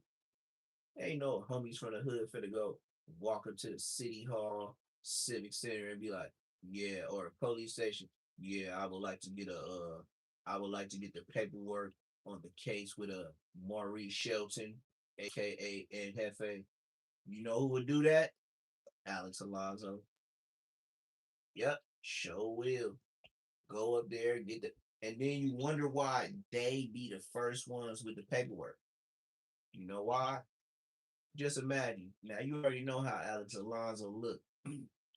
Imagine that nigga with a polo shirt buttoned all the way to the top. He is not worried about the white shirt under because it's gonna make him look fatter because he's an old nigga and his stomach hangs over his dockers. Blood be buying his belts from the 99 cent store. He buy Walmart, the Dockers, and the shoes. Probably the Pro Club too. I mean the polo shirt too. And imagine this nigga slapping on a golf hat and just like one of them Andy Griffith songs. You just hear the music and the whistling in the background, like what they call, yeah, Alex Alonso. That nigga put that golf hat on.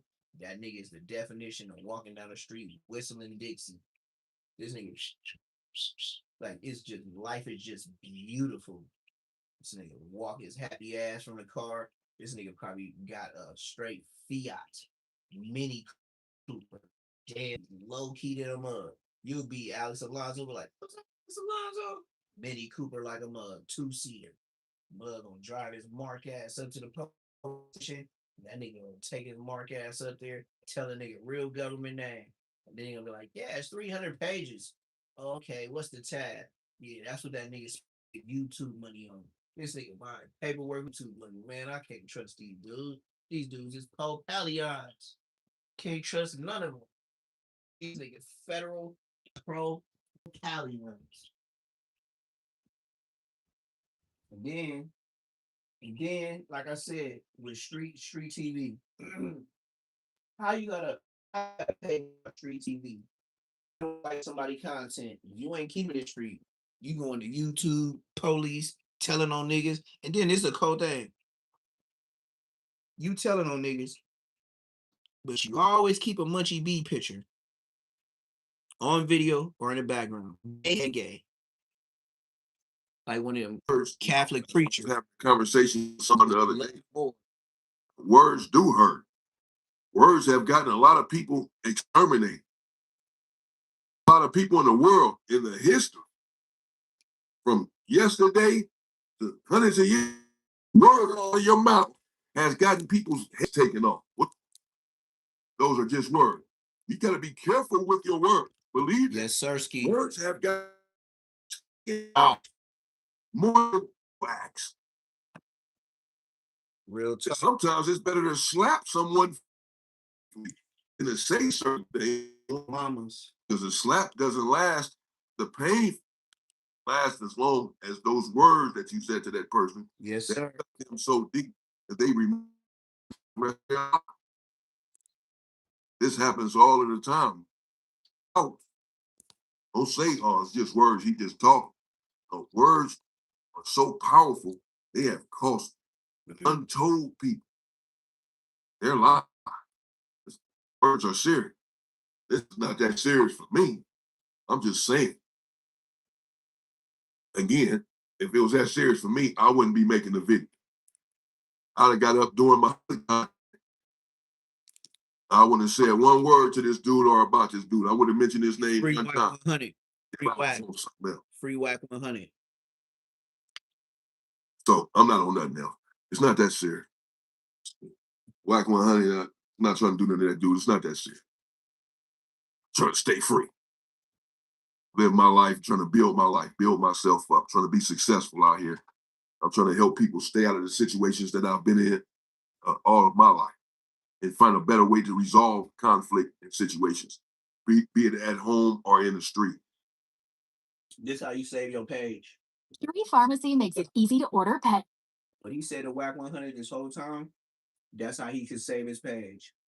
By what he said, yeah, I'm trying to see Which ends up because he likes everything the easy way. like you can find a YouTube strike with all the stuff. So, This season, review it.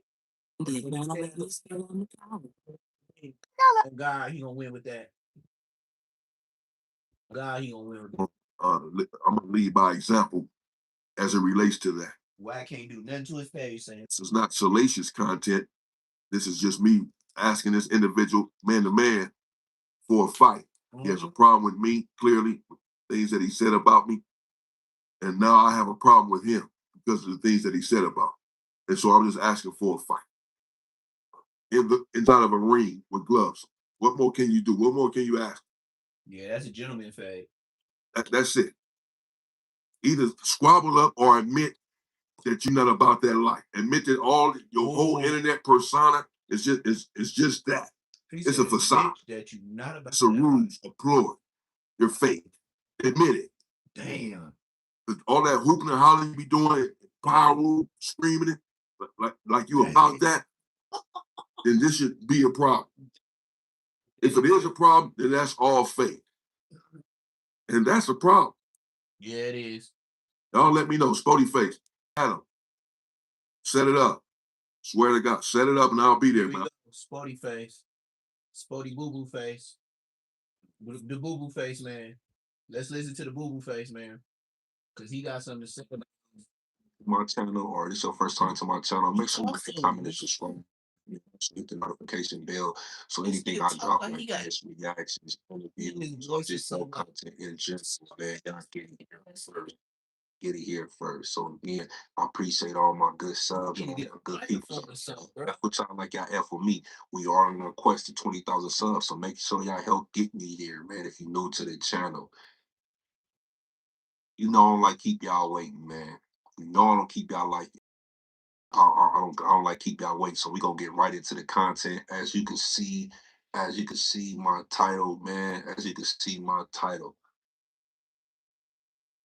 Damian Porter has entered the race.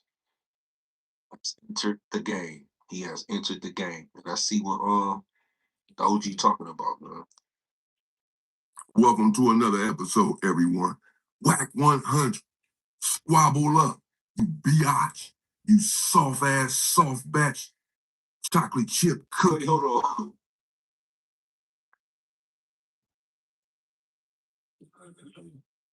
it ain't that funny, gang. Come on. Hold on, man. I wouldn't, excuse me, man. I wouldn't expect that, man. As you can see, he coming out the gate. He coming out the gate. Hold on. Talk to him. Soft in the middle, honey bun with icing on the top. Fresh out the microwave with peanut butter on it. Nice and soft. You snitch. Squabble up, boy. I'm calling you out for a fade. I'm dead serious. That's on my mama, rest in peace. I don't put nothing on my mama. I'm talking to anybody. These individuals are worth me even bringing my mother up. To let you know how serious I am. He said, let you know how serious I am. Yeah, anytime you putting on your deceased mother, you definitely serious, or at least you should be serious. And I don't take Damian Porter, man, you know what I mean, to be no person that just put things on his mother like that. But I want to give you clearly he come out the gate disrespecting, whacking, violating, whack in the utmost way imaginable. But a little backstory real fast. A couple of days, Whack 100 got on here and disrespected Damian Porter, even went as far as to saying that um the Hoovers like basically bullied him into taking one video down about something that he said. It's a controversy. He made a nigga blow the speakers up. And he coming out the gate strong, man. But shout out to you though, man. You know what I'm saying? Shout out to you. You know what I mean? Straight like that. Let's get back into it, man. Want to involve her in it. Disrespecting me here on the internet. Yes, it. A lot of people don't know jump. Spody fake. Spody fake. No, G. One. Y'all all do me a favor. Go up. Movement. Spody Face receives this video. They show. Well, I definitely received the this video. I definitely received the message. A lot of people sent it to me. It's my first time watching it, but I'm here for it. Not only that, Damian Porter, I hear you loud and clear, big fella. Talk to me. What's going on, OG? I hear you loud and clear. Talk to me. So he sees this video. Hit him up. Tackle pet messes with Nature's Miracles odor remover products. Formula doesn't just target odors. It won't quit until the stain is gone too. Plus, it's safe for your pets and home when you Tell Third to help you, gang. Third ain't gonna let this happen. We're out. I hit up baby ad and holler at Aunt Hefe and get Spody Face's number. Spody Face, you work there, no junk. Sit next to Adam on a regular basis. You show Adam sees this video. Adam 22, listen up. This is the individual, meet Damian Porter, that you call the dude, that dude Damian Porter. Since y'all sitting right there speaking on me on your show, on the Adam and Wax show, that bring this up to Whack 100 the next time you all sit down and say, Whack 100, remember that dude we talking about, Damian Porter? You always act like you don't know his name and You always act like fake Uber and all that. He strike his channel, which I'm gonna go get the strike off, so I didn't even worry about it. And it's not even Adam that I'm after. It's this Whack putting all of this stuff in Adam's head because he glazes Adam so much. Adam has nothing left. His balls are dry. He has nothing left. I told he's stupid for that. He's stupid. It's crazy, bro. That's a fact. He definitely blazes Adam to the max. As y'all heard it here first, he said Adam dry, but I always say that though. You know, the boy rap no honey. He go after all the brothers, all the Latino brothers, you know what I'm saying, and the black brothers. But when it comes to the white man, he's so submissive. He gets on his knees and fixes boss with all type of, you know what I'm saying, essay allegations and advances and stuff like that. Also, you know what I'm saying, he stay on his knees trying to fix it with Adam, you know what I mean? And I could just name a plethora of other white men that he has no problem with, but he has a problem with all of the brothers and the sisters, which is crazy to me. But on to us. I told y'all a long time ago, whenever he called, everybody picks up. And Whack was sitting right there trying to put the Taco Bell or the taco place stuff on Aunt Hefe still. Yesterday, during that podcast, I started to play that for you all right now. It's astounding. It's crazy. This dude is the cops. Now listen. He said this dude was the cops. Let me stay focused. Cops. Just bring it up to Whack. Hey, Whack. You called him a fake Hoover, Damian Porter. You called him said he took his video down like a little biatch.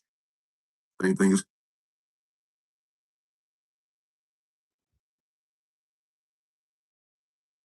Hey man, is it B or how you say biatch? Man, that shit is comedy, man. Go ahead. Hey, shout out, man. That's how you OG. Later, man. But That's shout out why to all you can do is listen and be like, yeah, Papa. Because don't nobody say B.I. that. B.I. Said that the Hoovers threatened his daughter. Yes, sir. His phantom ghost-like daughter. Now he's calling you out for a fight. And all I'm saying is, so on the Adam and Wax show, I'm gonna just say on the Adam and Wax show, basically, you know, hi, I'll be telling you all the time. Wack just says anything for content. He says anything that comes to his mind. He just says it. It does it half of this. I'm not gonna say over half of the time. 90% of the time, he's not telling the truth. He just says things for clickbait, raise bait, or he just, you know what I'm saying, for shock value. But basically, what he said, he stuck his foot in his mouth because he didn't do his research. He just assumed that Damian Porter has kids, and this is what he's alluding to right now. He's getting into it right now. Wax said that the Hoovers supposedly pressed Damian Porter to take down the video that he had up with Jap 5 speaking on a 50-50 yard issue. And he was saying Jack 5 was no good if he was on a 50-50 yard. Wack is saying that they made him, not only that they pressed him to take that video down, that in during the conversation they brought up he had a daughter and they was telling him what kind of car that she drove. What Damian Porter is telling you guys is I don't even have a daughter. Yeah, That's that's how you put it. He's crazy. in a bold-faced lie. He called him in a That's bold-faced lie. crazy. Go back and check out I that don't Adam even and White know. interview, the last episode when he's talking about me and a plethora of other people, and including Hefe, but he brought Damian Porter up and he said that he put these allegations on this man. It's called him a fake Hoover. I never knew him to be a fake Hoover. I'm gonna just keep it a band. We never got into it or anything like that, but I've definitely heard his name. His reputation definitely supersedes itself. You know, I'm gonna give props when props is due. Never heard nothing bad about this dude off his name or nothing like that. I'm gonna just keep it a bean, bro. I'm pretty sure he heard of me. He heard what I was on when I was, you know what I'm saying, doing my Dougie or whatever the case is. But I'm not gonna sit up here and make it seem like I never heard of this dude because I've heard of this dude. Anybody that's from the Los Angeles area, it's a small, it's a big city, but it's small. Like if you thugging, if you outside thugging, you really in them churches, you really on that gang banging shit, you know of each other or you heard of each other because you grew up or you was in the jail system or you was just trying to get at each other or get busy on the streets. Period, point blank. But what Wax stuck his foot in his mouth as he said this man had a daughter and this was the Hoovers and Damian Porter is saying right now, I don't even have a daughter. What are you talking about? I don't even have a daughter. Now, since you want to put these fake, false narratives and these fake lies out here, now I need that. You fake, you Chips Ahoy, Chips Ahoy. Something that used to terrify me in my business was doing my like now I use Pro. It generates a lot of reports that help you make sound decisions. I ain't gonna even lie. Strawberry shortcake, Swiss roll, honey bun, soft in the middle with peanut butter on top and oatmeal on top. That's what he's saying. His words, not mine. But I secondhand everything he says anyway about rat no honey. He is a rat. This is a fact. But talk to us, though. Is why we can put on the gloves. I don't want to necessarily put on gloves. I've never fought with gloves on. But I'm willing to do that. This is for everyone. Why?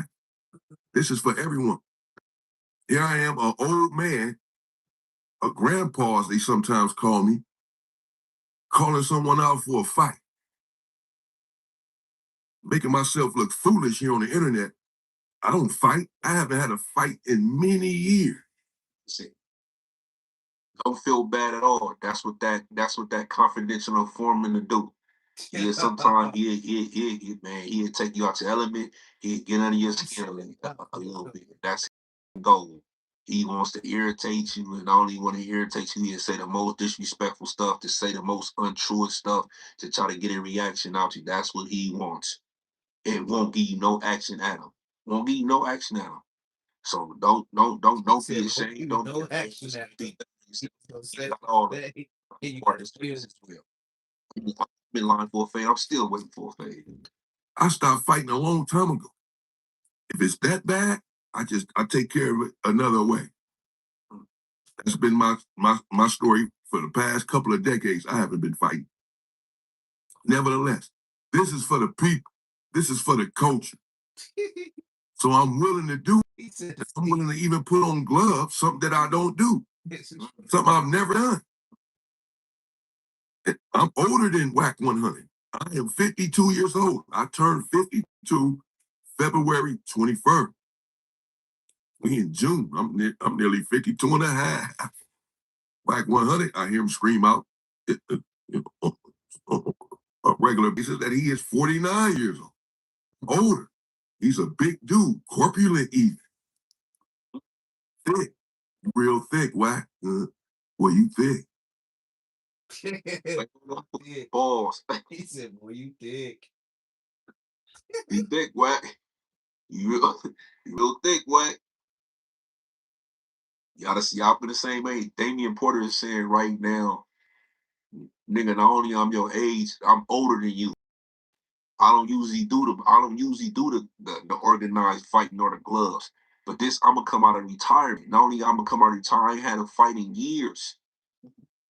So this don't have to go to a further extent. I'm ready to do it organized. We could put some gloves on and we could squabble up. I want to hear what the boy Rat No Honey man is gonna say about this, man. The dude carjack Wack. I know what he's gonna say. You know, he's gonna try to deflect, of course, you know what I'm saying, and try to say something about him or some other disparaging things or stuff like that. No, He's not gonna get it over there. I don't think he's gonna get it He over gonna at come out all. with some But allegations. yeah, salute Damian Porter, man. Talk to him, OG. He gonna Y'all come out see with him. I think that's a fight. Brand mix, what's up? 22, what's up? Put him on the card. said to me, I ain't gonna Put this pressure up, you know what I'm saying? To three-finger Louis, three up, three down. his homies finna While he played with. finna get it. He loves transmissions. 2 years old. He also wanted to pay people. He got all this money, all these millions, Wait for but don't, you know what I'm saying? All these millions, but don't want to pay nobody. Don't want to pay nobody. So yeah, of course. Talk to him. So you got size on you.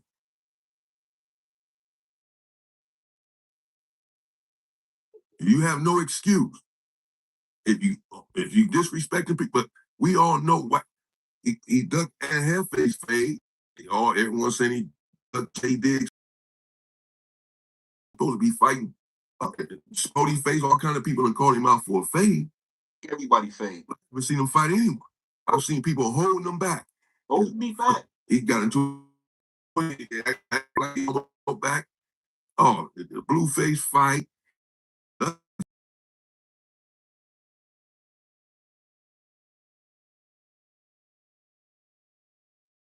All he did the extracurricular pump faking. Extracurricular pump faking. Hold Pump faking. Y'all seen the dude on Blueface tour. Pump faking.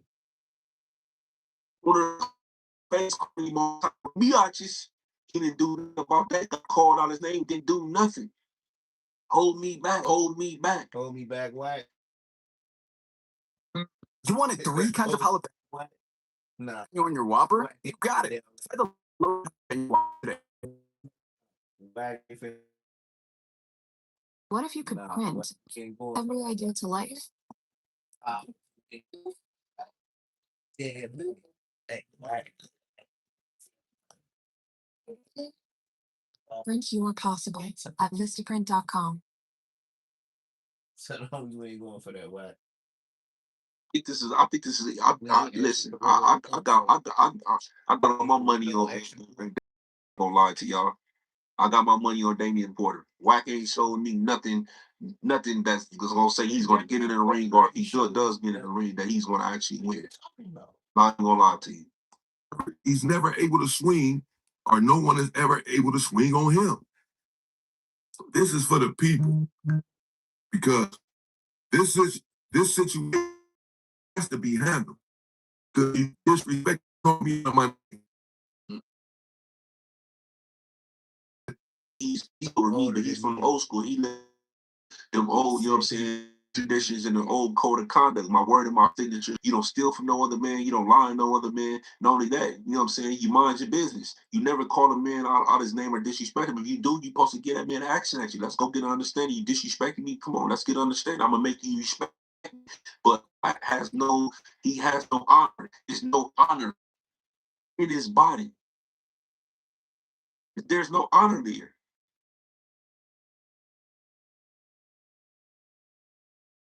Wrong, I'm gonna give him action at me. Wack is not gonna do that, and that's why he continue to do it. And everybody running around like, why the people ain't got a man? This dude got 30 people around him. He's not gonna give you no action, and he's gonna make sure he know where that you would. Like, come on, bro. Fade, homie. You disrespecting me. We ain't gonna take it to a further extent. I just want my fade. Rat No Honey, give this man his fade. I don't even care if you fight me. I think that's what, you know what I'm saying. Fight somebody your age, or you want to say I'm younger than you? Fight somebody else your age, then, bro. My money on Damian Porter. On God in heaven, I got my money on Damian Porter.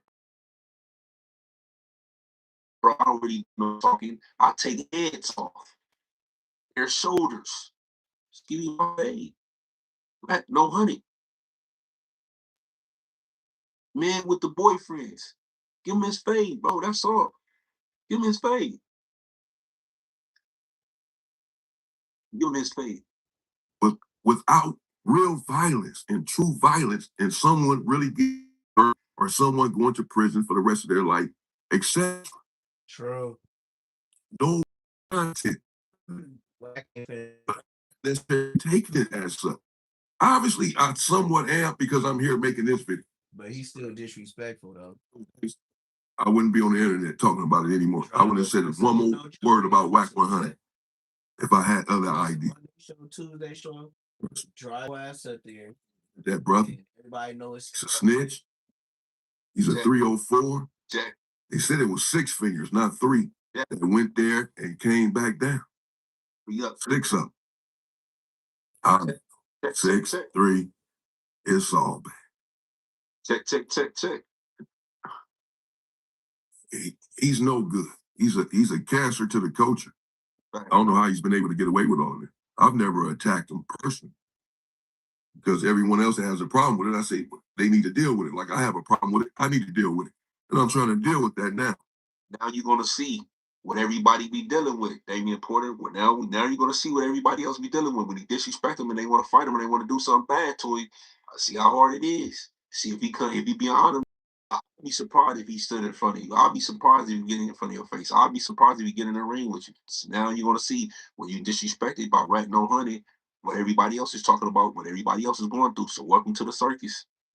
But I'm trying to do it in a way to set an example. I sit here and I preach on my channel on a regular basis for the brothers to put the weapons down, stop arming one another with these weapons, that the world will change instantly, and that the community, the culture will change instantaneously when we put the weapons down.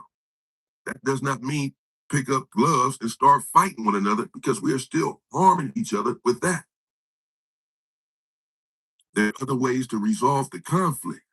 But in this situation, when someone disrespects you, mano y mano, a man and a man, man to man, and a man asks for the fight in order to resolve the acrimony, then what? You just on there screaming on blood. I'm a Paru on Paru. I'm letting the PPBs know the Pacoima Paru blood. You don't even tell y'all homeboy, y'all OG homeboy to fight me. To squat. Right there. The Pacoima Paru Bloods need to hold this dude accountable. He got 50 people in. I wasn't always here, but thanks to Purdue Global, I got my literal dream job. Like I would be at work pulling shots espresso. Check. I could be somewhere else. Latte for Jamie. Dreaming about being a nurse, but I couldn't just drop everything to go back to school. Purdue. Shout out to my real Pacoima Parus, because I know a whole lot of real ones. Young redhead. Whole lot of real ones. Shout out to my boy Cap Deuce. He know from the Nam. That's my boy. That was my boy. To Cap Deuce. You talking about the dark skin, the chubby? We gonna need these Parus. Cap Deuce. These folks and these bloods. I'm gonna start holding rat. I know the dark skin. Accountable. Like he know how to fuck. Who was another type of non-moves out here that's calling him out. They need a fade. Come on now. Y'all around these. What about them? And then also let's speak about the people that's around him. The people that's around him that's doing business with him that's supposed to be street niggas. He got fades out here waiting on him. He got people that don't like him. He an OG. We ain't gonna hold him accountable. He accountable, hold him responsible for just woofing. He's what we call a cell soldier, a cell warrior. Woofs because he know you're not gonna never see him again, or you could never be able to get to. Stop saying power. If you ain't gonna fight this nigga, who gonna do it? Gay.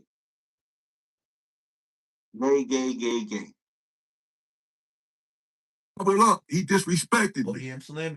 Calling him out for a fake. Is he turning it down? If so, what are y'all gonna do about it? Is he turning it down? Pacoima Parus? My nigga. Y'all gonna allow Wack to continue to turn down phase Pacoima Parus? If y'all are saying he's no good, y'all need to denounce him from y'all hood. How can this dude continue to talk mess and stir up all this chaos between everybody and not catch no things? People that's out here that won't fire his face up, sock his jaw, go upside his head. By disrespecting Wack. Use some brass knuckles.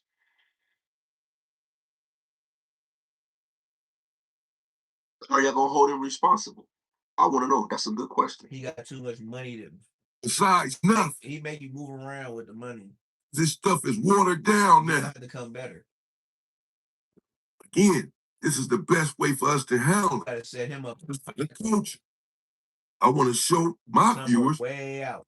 Can have a conflict with someone that would normally lead to their face being taken off.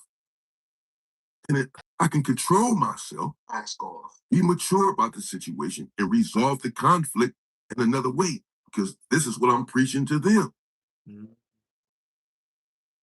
So we have an incentive to get in the ring for the people, to show them there are other ways for us to handle this, which means there are other ways for them to handle conflicts without weapons that cause permanent, irreversible damage. True. In the community. True. You tell the truth. This is why I slept on it, and I said, I don't really want to get in the ring and fight anyone with some gloves on, but I'm willing to do that. I slept on it. So to resolve this issue. So Adam 22, let Wack know. All a man is asking for is a fight. We can do it with gloves. We can do it without gloves. We can do it in the alley right there, no jumper like you were supposed to do with at Hefe. We can get in the ring. Ain't it wrong? We have a boxing corporation, brand risk. Everyone's been fighting. Ray J, Blueface. Let me stop you right here, big fella. Brand risk is not fucking with Ray J or Whack 100 on shit. Boy, look. Whack 100 and Blueface, they didn't get paid. The trainer for Blueface still wanted 12 bands. Ray J with the most bogus story in the world talking about trying to say, hold up, nigga. You Hollywood. My name ain't dumbass. So you gonna tell the world that you went to go fight brand risk with super hot Cheetos and Wag just didn't know. Yeah, right. But what y'all did know was maybe or maybe not, you have a real heart problem. Because you showed talk regular when you want to, but you showed hurt when you want to show that. Number one thing, when I seen that video with you in the bed, I was like, this nigga ain't hurt. This nigga grabbing the blankets, flipping over. You know, Ray J, we used to see you acting on TV. So to see it in real life, my nigga, stop it.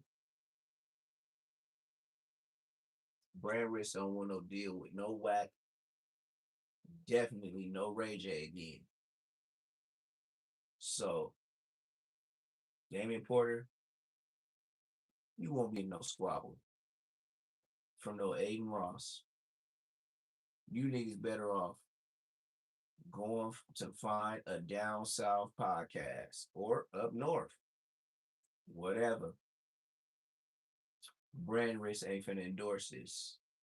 And Adam 22 is not gonna endorse this. Why? There's no Crip Mac involved.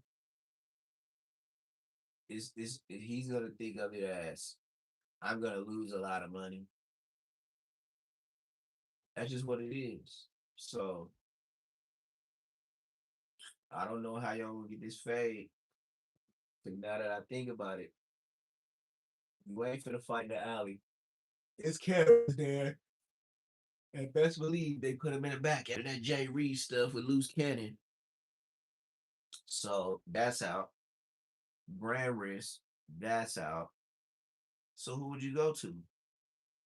A real MMA or, a real boxing commissioner? Like, and then you got to get approved. And then a person has to get the license, so that's money. Then you got to sell side stuff on the side just to make money back. Damian Porter, I'm sorry, brother. The more I talk about it, the more it's a fact. You won't be getting no fame with Whack 100. Because if you think about it, where would y'all go? There's nowhere for y'all to go. So, you know, matter of fact, I'm finna switch off.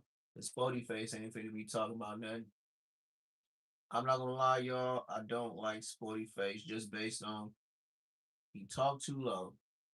He don't seem too bright, but he do always got something to say on YouTube about somebody and what they got going on. And I do I agree with him sometimes. Whack 100, Whack 100 be doing too much. But I don't think he's a commentator. I don't think he's a YouTuber. He says what he says and that's it. I don't think he really even has an interest. He just gonna push what he think. Mind you, he only been out of jail 7 A quick months. message from our partner, This nigga Spody Face been out of jail 7 whole months. Do you think a nigga fresh out of jail got boy he still need help how to email water and electric bills. Like, man, this nigga Spody Face, man, knock it on. This nigga Spody Face is jail to the baby. Like that nigga is ultimate jail. Correct. Every tire purchase comes with 2 years of free road hazard protection. Nails, potholes, the chunk of muffler and lane. That nigga ain't had no life. That nigga ain't even got kids. Don't he got like a step kid or Girls in the house. Yo, what the f you do to your hair, bro? It's like it's not as bushy. It's a bushy little bunny. Then you screwed your hairline up, bro. Something in the front, bro. I'm missing it. Oh, okay. Something going on. I'm like, see, that's why you got to keep the bushy because the shadow when you got it like this, That's that good hair. he like looks younger now. He is young. He's You don't look- 20. You don't look as grimy and it's like you was still the fucking lemon heads. What, 21 now? 20 is crazy. Underage. Office full Good underagers. fruit. No, you got hyenas. They hungry. Hyena. They keep up with what's going on. Hello, baby keeper Rob. How you living? Bruh, this Angry bear. he's an angry bear? Angry. Oh my God, I've been having to. Hey, listen. Okay, should we do? All right, we got to make a decision and we got to stay on topic. What are we starting with? Are we starting with I'm following you. or I'm following you. let's talk about NFA because you got everybody up in a stink as hell for certain things that free and hefe. No, listen. That's all cool, freedom and all that. But when I'm looking at you, the only one kept it real because you was like, hey, I got to see what it is first. All this right. Listen, fans on my ass for mind about whether he's a killer or not. Bro, listen to me, bro. It's just simple. These guys, you got a little gangbang show. Yeah. They are all advocates of being members outside in the hood, that's real. right? And you know, being real ones. Yeah. Okay, great. Get him, champ. Every now and then, Cuban Rob Get him, champ. will sneak his ass over there to my neighborhood. And catch a body. And I'll hear about it. Okay. You know, he got about 19 minutes before I'm calling. Okay. Bro, what are you doing? The thing about it is this, you get to a certain age when you have done it all. See, when you've done it, you don't have the appetite to keep doing it. Okay. But get what if it's 35, he was still in the streets. Because from what people telling me and his homies calling it, I know it's his homies because they call it everybody. Right? And you know what come with it. You get a little buzz going on. You know, whether some YouTube fame, even though it be local, it seems big, you start to get hated. You know how that shit work. Brick got him. You know how it work, right? Okay. So my thing is this. When you outside and you involved in certain things. Hey, can you move the monitor so that we can... Whatever comes with that, you have to accept that. Right. Period. Bro. Are you defending why he had to do a DP that ended up in a death, or are you like... What it is, bro, is this is probably going to be that's publicized that led to a death. Have you heard of a DP that ended up in a death before? Not personally, no. But I've seen DPs with motherfuckers in the hospital a week, 2 weeks, their jaws broke. I've seen dudes' eyeballs knocked out, all that type of stuff, right? Me too. But what I'm saying is, comes down to it, bro. And this is the life you're living. You guys are shucking it.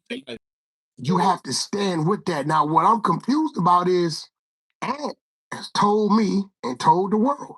Because remember, he was just talking about the dude that snitched on him that died. Right. Remember the little Sody dude or some shit, right? Okay. And his homies was like, follow me. I didn't say none of this when he was alive. Okay. So he got a section of his neighborhood that's a little disgruntled with him about that. This is recent shit. Do you think that it's partially because of the no jumper thing, partially because his channel was kind of cracking? You know what it is jealousy. Sody was a rider, but he just, from when Aunt Hefe said, told. Now the whole time he was out, Aunt Hefe never said nothing. But when he died, just a month or two ago, wasn't Aunt Hefe still in prison? No, he just died. 3, 4. No, Sody just died. That just passed away and just ran the content. Is it a different? Guess so. Cause I don't know him, and they was like on him, like, yo, bro, why you speaking on this? So my thing about it is, he like anybody else that got some shit going on. Half your neighborhood with you, the ones you gonna love, the other ones gonna hate you. Mm-hmm. If you know you've been a victim of being told on by this community, I have. Outside, right? Being a loyal member, why would you think that you could do anything? Talk about anything with these. He got some brothers that I know, they say they're pretty solid. I get that, it's your DNA. But bro, at this point in time, I just think, and I seen Ant on a few video clips in the parking lot. You know what I'm saying? I'm watching. You're not gonna catch Wack in them situations. Okay. Because maybe I've been living long enough to know what's going to see his cameras everywhere. But you have made a significant amount of money. You live out the way. Going up to the weed shop, How do you think I got to where I was at? I first had to remove myself from that.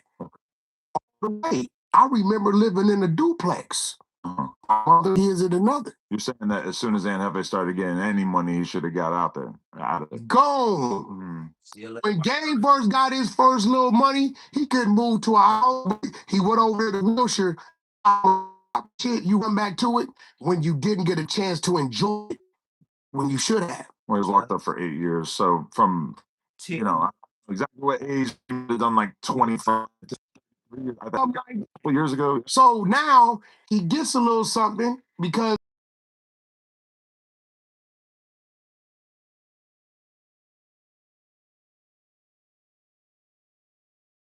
you know you just been told on.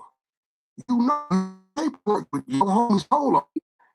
Bro, you supposed to start making your way the other way. Now, to all the people, they're right. Were they wrong? And so I do be in the community. Okay. I was outside. I was outside. I was in my right. See, I think I got more amenities in my backyard than a hood park. I really do. I like how you could turn Aunt Hefe catching a murder charge to somehow bragging about your back. I'm saying, you're not gonna catch me, bro. I know it comes to hanging in the hood. When I was trying to get a rep, when I had something to prove. Okay, we know. Aunt should not have been hanging out on the block. Wait, all right. No crying about it. Not crying about it. This is an important question. What's up? When did you find out about this unaliving at the same time that we all did when it came out in the news? Or did you know about it in advance? I found out about it after the taco stand. I didn't know about it. I put in a couple calls. Because we actually got live on the podcast. Put in a couple calls over there. And they were like, people got arrested. One got a DA reject because one got a DA reject because he's not on camera. One dude got to the holding tank and tried to commit suicide. Wait, they have a DA reject instantly? He got locked up for it instantly. And then somehow they immediately decided the police see if they're gonna tell him something. Oh. Right? I remember Q got picked up one day, DA reject next. Next day, the fact that one got DA reject, right? And the fact that they raised his bond, double his bond, plus 50, right? Lets me know that Been and see yes. Sports and Imports is a buy here, pay here that's been serving the Metro Atlantic community for over 20 years with 48 locations and a fixed. your homies and his people over there, and every neighborhood got rats and informants. We found about Spody. We didn't know Spody had been an informant 10 years. We had no idea. And this one of our general homies. Generals. We didn't find out he was on the stand. We like, what he got to do with this? They said, Sporty? Spody, right? Not a Sporty face. Nah. Right? They said, but confidential, reliable source for the blood since 1970. What he has to say is credible. Got our homie 40 years. Where you going? And this is what you around. You got to stand on it. Labeling him as the mastermind. That's why they doubled his bond. Now he got him. Got motive. What's the motive? The dude that got unalive is on Megan's Law for a sex offense. The guy who got killed. They got killed was on Megan's Law. The 2019. Now people are gonna say, "Well, how you know that's him?" This how you know. This how Megan's Law know. We have his Megan's Law prior to. Whenever you can Google this, ChatGPT. Whenever you're killed, once it's submitted, they delete you off Megan's Law. Yeah. The able live bodies could be on Megan's Law. Yeah. Now, if you go try to pull the same dude up, we got his whole rap sheet. We got when he caught the sex offense, we crosses over to his Megan's Law, all that. But now, if you go pull that up now, Megan's Law, he's gone. So now, what they're going to say, a gang expert's going to say, this is something that they would DP you or put you off the gang for. Right. That's what they're going to say. Yeah. Now, it's hypocritical because it's a bunch of dudes running around LA right now on Megan's Law. But it's also kind of odd because why would they be doing this 7 years after he caught this alleged charge? I'm going to tell you why. All he got to do is piss the wrong person off. Yeah. And then now they want to politic. They could have not known. Seems kind of. They ain't no way they don't know. It probably the time. No, but if you piss the wrong person off and he decides to want to push the issue on it, like it's people right now that I know shit about in my neighborhood. If I went and like started like, hey, what's happening with this?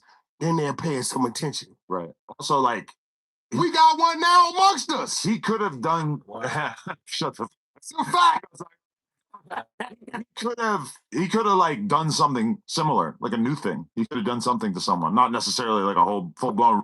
They want to use that. Let's say he disrespected somebody. Cause he on Megan's Law anyway. Yeah. On top of that, they gonna start trumping it up. I mean, so they DP'd Crip Mac for like 8-year-old Facebook posts or something. This I'm telling you, and guess what? This is gonna spook a lot of people, right? Because a DP and a put off and a put on are total different things in terms of intensity. Yeah, because when you putting somebody on, you just trying to see if they got the heart to fight back. Right. When you DPing them, you punishing them, but you're not trying to hurt. They drop, you don't stop them. Still, somebody can see that. Yeah, right. Put off, you're trying to hurt this individual. Yeah, you don't put a feed on them. You want them to feel the pain. Mm-hmm. Now, feed on them. Let's be real. I think when we see the video, I don't think Ann Hefe is dumb enough. Yeah, he is. To be in the video actually doing the dirty deed. So when they doubled his bond and said, you were the mastermind, Cuban, how many motherfuckers from our neighborhood could talk to me? It's only 2-3 homies that can talk to me. You know why? Because them other niggas ain't gonna tell the people Wack came up with it. Did you talk to me? I'm not talking directly to none of them dudes. Period. So somebody over there had to say, called the shot, Ant picked who was gonna do the DP.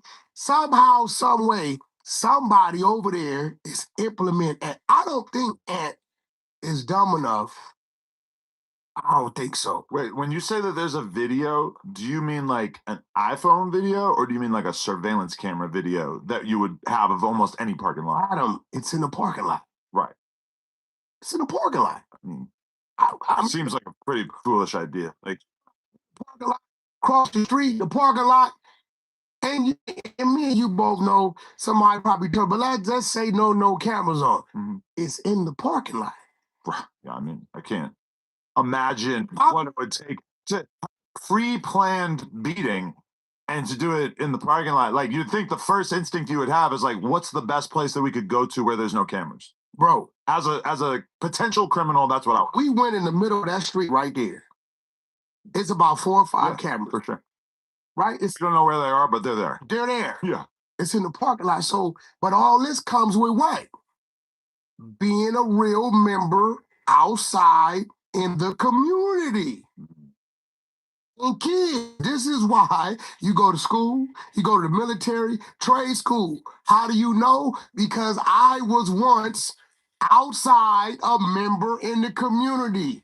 When they say, when I got a dude that's he can't see, lost his vision. And I got another dude over here who been DP twice in the last 6 months, right? Twice? Yeah, Sportyface been DP since the last Jaleese. We need DP, to work. right? When I got these dudes, right, saying, you're not a real member, you ain't outside like us. I don't want to be like you. Bro, the common man is the man that's found. I don't want to be the common man. Okay, so when Munchie and them are sitting there saying that they don't think the ant threw a punch, you think that that's logically probably true? Probably true. I'm just going on off of Ant having a brain, and I don't think he gonna go to pine status. He ain't no pine. He may not be the top muff, but he ain't no pine. But the fact that they're labeling him the mastermind, remember, all this shit is A-Tray gangster contained. It's his smoke show. The victim, the assailants, the location. You know, everybody. Information can only come from there to the police from some more A-Trays, right? So for them to say Ant's the mastermind, and bro, let's be real. You had a dude try to unalive himself as soon as he got in the holding tank. If dude tried to get rid of himself, he had damn sure try to save himself. As soon as he got into the holding tank. But I just don't even understand that logic. Like, well, I mean, I guess you don't understand it, bro. You haven't been sentenced. I don't know what just tell but you kill yourself. What the fact that he knows his truth. He knows his truth. I'm with you. But bro, I woke this morning, the video popped up on my goddamn phone. It was like a extremely gangbang video. Oh yeah, bitch. No, it's another one. Oh yeah. Another one just dropped. I know what you're talking about, which came out a couple months ago, but I feel like I've seen so many people post the fact that you just dropped the kids' cartoon. You can't find it. Yeah, too. I hit him. I said, bro, where's it at? So I can promote it for you. You just dropped the kids' cartoon, fo.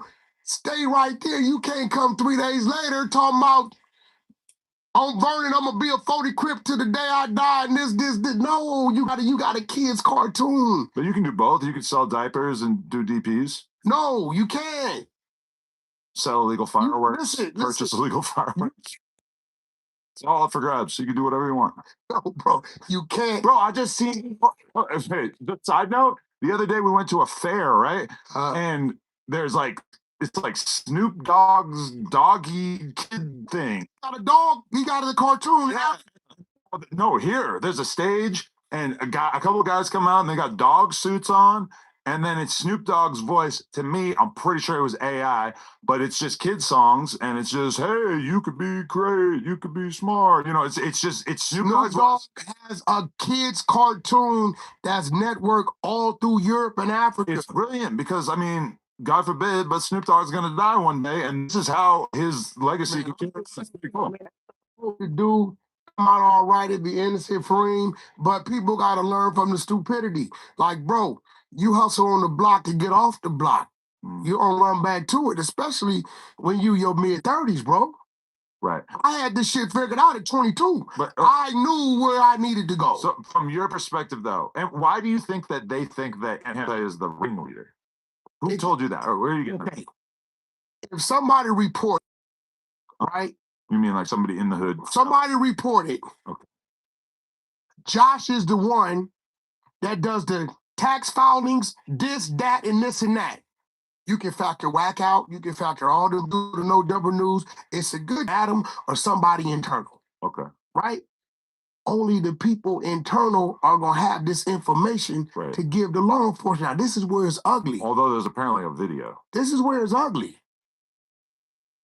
Smart founders know something most people miss. Get your domain name even if you're not ready to launch your business. With Wix, you can grab yours now and then get to work. Here's why it matters. Back in 2019, I had this killer business idea, but I delayed getting the domain name because I wasn't ready. That was a huge mistake. Someone else grabbed it, built the exact same business I planned, and now they're making all the money that I could have been. And that's why I'm sharing this. Locking down your domain name is crucial, and on Wix, it's super fast. They handle all the tricky tech stuff for you, making it seamless. And honestly, having a domain name gives your idea instant credibility. A domain name isn't just a name, it's a way to claim your space and take your idea seriously. Because once it's taken, you're stuck paying a premier price for it or losing it. So go to Wix right now, search your idea. If the domain is available, grab it. The taco situation would have been a lot more easier because it just happened. When it just happened on a quick pickup, it was out of the way. But the fact that they had 4 months to investigate. When they would have had the video almost immediately. They didn't have 4 months to investigate, 4 months to go and consult they confidential informants was working the streets. They'd have been able to bump up a few prominent people, catch them with a gun and say, we don't want you. This will get you 10 years. What you know about this? They didn't have 4 months to gather information. Yeah. Then they, you remember the detectives have to take it to the DA. The DA then has to determine if there's enough here to bring charges. This is where you get a DA reject. We ain't got enough on him. I'm not filing on him. And then when they go for the bond, now it's on the judge. Now they're showing the judge, we got this, that, and we got, you ain't gonna see it now, but when we go to that prelim, and when you get bond over, that's when we'll really start to find it. That's when you go, this is where Ed gonna start losing weight. Oh, shit. Because at this time is when you realize, oh, damn, nigga, not you. What we do know, it has to be a justifiable reason for them to slap him with a 2 from 1 to 2. We know how much the bail is for the other guys. If it was way less, that would be interesting. Well, I mean, it was 1 for the other dude. The other dude had other cases prior to. Okay. He had like 2, 3 other cases open prior cases. to. Yeah, open cases. He like was on bond for like 2 other cases already. Yeah. But in this situation, bro, you know, I think he did minimum activity. But I think somebody over there in his community, where he's outside, has implemented him and said he called the dog. I don't think we're going to see Ant on the camera doing nothing. So are we going to see that video soon, you think? Oh, you for sure we're going to see it. It's going to definitely come out. It's going to come out some way. So you think that there's basically like once they lock these 3 guys up, it's kind of like a waiting game of who's going to tell on who, right? Exactly. They already had a bunch of people tell on motherfuckers. Now I'm going to tell you, because somewhere in the good old LA County, a potential juror. Somebody that's going to be elected on the jury. So just like they did Diddy, they let the shit out prior to everything. So now somebody's seen it, right? They seen it. So when you say, well, you ain't supposed to see it, it's too late. But they can't use it against the DA because we didn't know if this dude was going to take a deal. Now what gets ugly is they slap Anne Hefe with the 3 strikes clause. You understand what I'm telling you now? Okay. Everybody that goes to jail could get hit with this, but they don't. That says your 3rd strike, your 3rd felony. But you know this would be his 3rd felony? This is 3rd felony. Because he had multiples on that. This is 3rd felony. So what happens is this. If we can't charge you with murder 1, yeah, or murder 2, or manslaughter, Let's say we charge you with conspiracy to this, which led to that. Right. It's a felony, and because they just attached the 3 strikes clause to him, it's 25 to life still. Where if it wasn't there, it may have been 12, 10, 8. So when I saw that, I said, okay, maybe the case has a wobble in it, but they like they did with Pooh. My homie, they hit him with 6 counts, 3 counts of terrorist threats, 3 counts with attempted terrorist threats. Any one of them got in life or take the deal. So when I saw that, I said, okay, they setting it up. They want him up out of here, bro. Pancakes topped with Flint ice cream.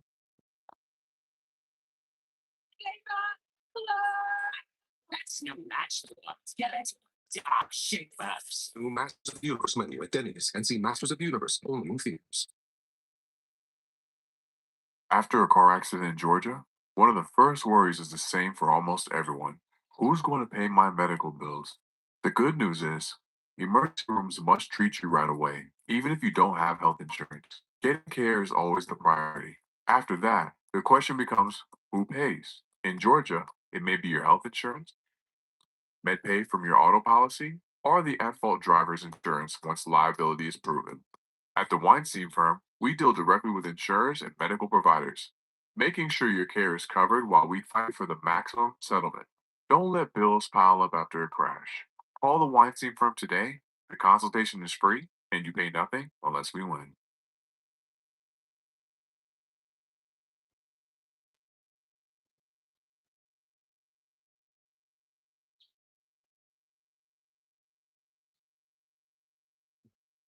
No Jumper, coolest podcast in the world. And today we're very, very excited to bring you a former classmate of Lush Elementary and current mayoral candidate for the great city of Los Angeles, Spencer Pratt. Thank you guys for having me. Yeah, man, it's amazing to have you here. It's been pretty crazy seeing you just rise up and garner so much attention in such a short period of time for your aspirations for the city, man.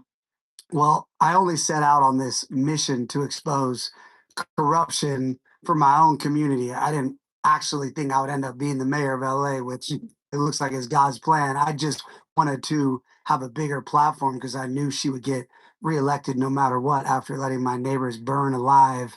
So nobody was going to run against her. So I did it. Right. Just to oppose, to be the opposition. And then what I've now discovered is speaking the truth is so powerful across the whole country. People just resonate because I hate politicians. I'm not trying to be connected to any political party or any of these people. I just want the truth and corruption to stop. Yeah, and from my perspective, even the most hardcore Democrats that I know, it seems like they are very intently weighing the pros and cons of Spencer Pratt being the mayor of Los Angeles, because I feel like the state of LA, and in particular the homelessness crisis, has just driven a lot of people to the brink, and they're looking for any possible change of pace, and you are presenting change, and a lot of people are very, very excited. Yeah, I had lunch with the biggest donor in the Democratic Party in the whole game on Sunday. She said I was the first, technically I'm not either, but she said to me you're the first non-Democrat that's ever opened it in my house, and she's already maxed out, like backing me. So I have when they say, oh, Spencer, how are you going to beat the Democratic machine? The actual people pulling the levers, maybe not the party brand right now, but the people on the ground write the checks, the people in the media, these people all back me because I have a common sense message, and they know I'm not going to do any of this, national politics. We need somebody who just cares about Los Angeles, the streets, the drug addicts living all this, they're laundering billions of dollars to increase the people living on our street. They don't want to stop this. They say we need more beds, but anybody knows anything about addiction, and you can have an empty bed, but you don't care about that bed. You want to get high. You get the Fenty, get the super meth. You're not trying to see where the empty $100,000 bed is. So it's not the pharmaceutical industry you're talking about primarily. I mean, they're all connected because everyone's profiting. The people that are, just right now, last week, it came out, we pay as taxpayers, we pay for all the needles that they're giving out in MacArthur Park. So is that needle company? Who are they? I don't know. I'm just saying there's a lot of people connected. The bigger scheme, though, is the real estate developers. They're the ones that do the housing for the, Operation Section 8 and all that. Like, that's a whole nother box. But for the homeless, it's Inside Safe is what Okay. Mayor Karen Bass. So last year she spent $400 million to house. When I say house, we don't even know. This is her number. 1,400 people. So with that 400 million, she gives it to developers. So they go buy buildings that should be 250 square. $250 a square foot. It's $1,000 a square foot. Then they spend 5 years redoing the building. Oh, it needs a new. It's everybody's getting kicked. It's like the mafia. I keep joking. Like back in the day, Gotti and these people wouldn't even believe the scam that LA is doing with our tax money. Jimmy Hoffa would be proud. I mean, they would just be shook. It's more than the cartels. It's more money. $24 billion in California, but it's all run out of LA. So yeah, I mean, that's probably one of the biggest criticisms I see of you is that you're capable of like naming the problems, but that you don't actually have that much experience in terms of governing, and that in reality, a lot of the same regulation and bullshit that Karen Bass has to deal with is stuff that you're going to have to be able to deal with realistically as well. Do you think that she's just so corrupt that we have like a tainted idea of what it's going to take to get our city back on track? is accepted. I've lived in LA my whole life. This is not. Yeah, we always had homeless people. That's society. We have created a drug addiction complex in LA because we don't require treatment. When you're naked in front of kids at the park or in front of schools, when I'm mayor, I can enforce the laws we have, and I will remove you from being naked, doing whatever you're doing in front of kids. These moms, why I'm getting elected, it's a rap, is because moms are done with the naked drug addicts having sex. The amount of videos I can't post because my account will get deleted of just people having sex on sidewalks in front of kids. Street people of Los Angeles is doing the work for you, almost. I mean, he can't even post what's really like. I'm telling you, when my DMs, I can't even open them. It's so gnarly. It's like Jesus, right? So no, we have laws. They're choosing not to enforce them because they're deep into an ideology where, oh, you can't. They're experiencing homelessness. They can live there. No, we need to use this 400 million plus that we have and get these people treatment, medical treatment. And with SB 43, the state law, if you can't manage yourself, you're banging your head through a glass window, naked, jerking off, doing whatever you're doing, we can take you legally and put you into treatment. Starts with a 5150 hold, goes to a 72-hour hold, can go to a 42-day hold. It can go to a 1-year conservatorship. They'll come back. Where are you going to put all these people, Spencer? Well, you go to the federal government and you say, hello, I would like some support here. The resources you have across the country, there's medical facilities all over the country. If we have to, takes people to a different medical facility, we'll find it. We're just not going to let them die on the street anymore. This idea that we just have to accept this. That's the empathetic choice, is that we should just let these people rot away in public. That's what liberals want because that somehow embraces like freedom. I won't say liberals. I think the socialists, the DSA have hijacked the liberal Democratic Party. I think Democrats that support me care about people. They don't want them to die on the street, and they paid their tax money expecting these people they put in office to get these people off the street. We have 7 people dying in the street in their own feces a day. We use Narcan all day long using our firefighter, our money resources to let people OD, die maybe. And then, this cycle that needs to stop. And that's why, as mayor, when people say he doesn't have the plan, no, you're voting for me to say enough of this. We're stopping this. We're going to find the support these people need. Not to mention, over 60% of these people are not from California. You know why? They've been brought in here by scam, rehabs, Medicaid hustles, these NGOs. A lot of these people, once you get them sober for a minute, they're like, can you get me back to Oklahoma? Like, I'm stuck. I got a cousin. You can actually, and there's been success, private people do this, where you can get these people home. Because if you're an addict, one of the hardest things about recovery is you need support, you need community, you need people that you trust, that care about you. The other problem with being an addict is people give up on you because it's like enough is enough is enough, and they let you go. But we can come in, help these people. And then, I've talked to a lot of straight up billionaires that would finance scholarships for like your uncle back in Missouri, break you off to like here's some money. We're sending your nephew back to you. Incentivize them. Yeah, like to give you support and resources to help you help like a family member or a friend, and not just give it all one lump sum so then they take it, but like break it off. That was one very big billionaire was like, I would love to do a program like that. So that we just need to find, that's my energy. We got to find a change. These people running against will tell you they need more beds.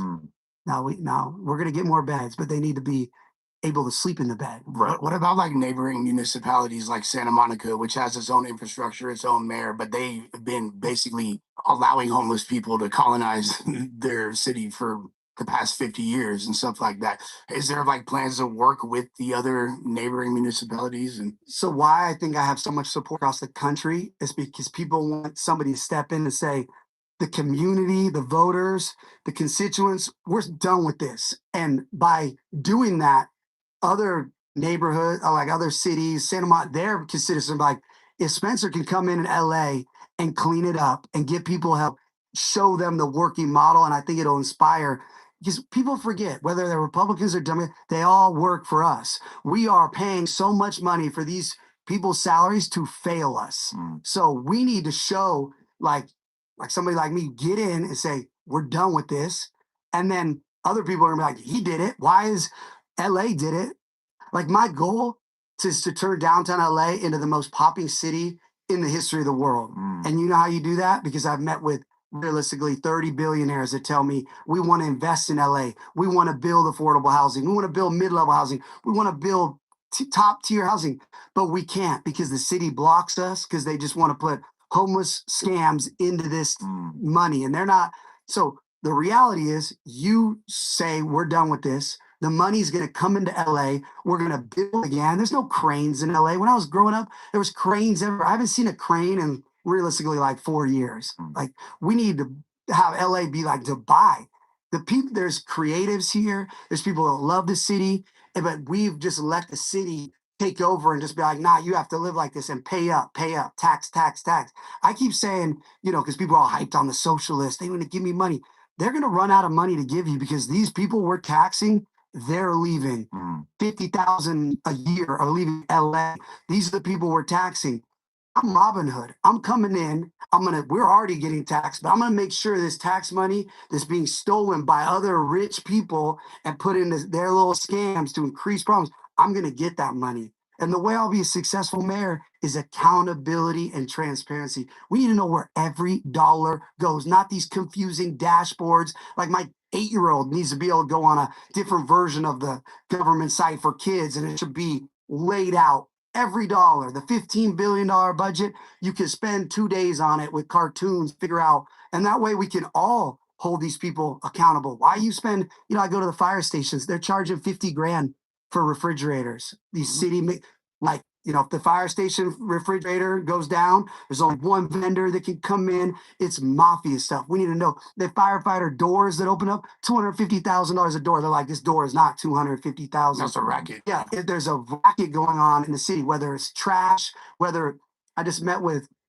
why do we have so many potholes all over the city? Why don't we do the streets? Because when Mayor Bass first got in, she canceled an over 130-year contract. It's a federal contract. These independent truckers, there was like 82 of these family business passed down generations. I met them all in South Central. They told me the whole game.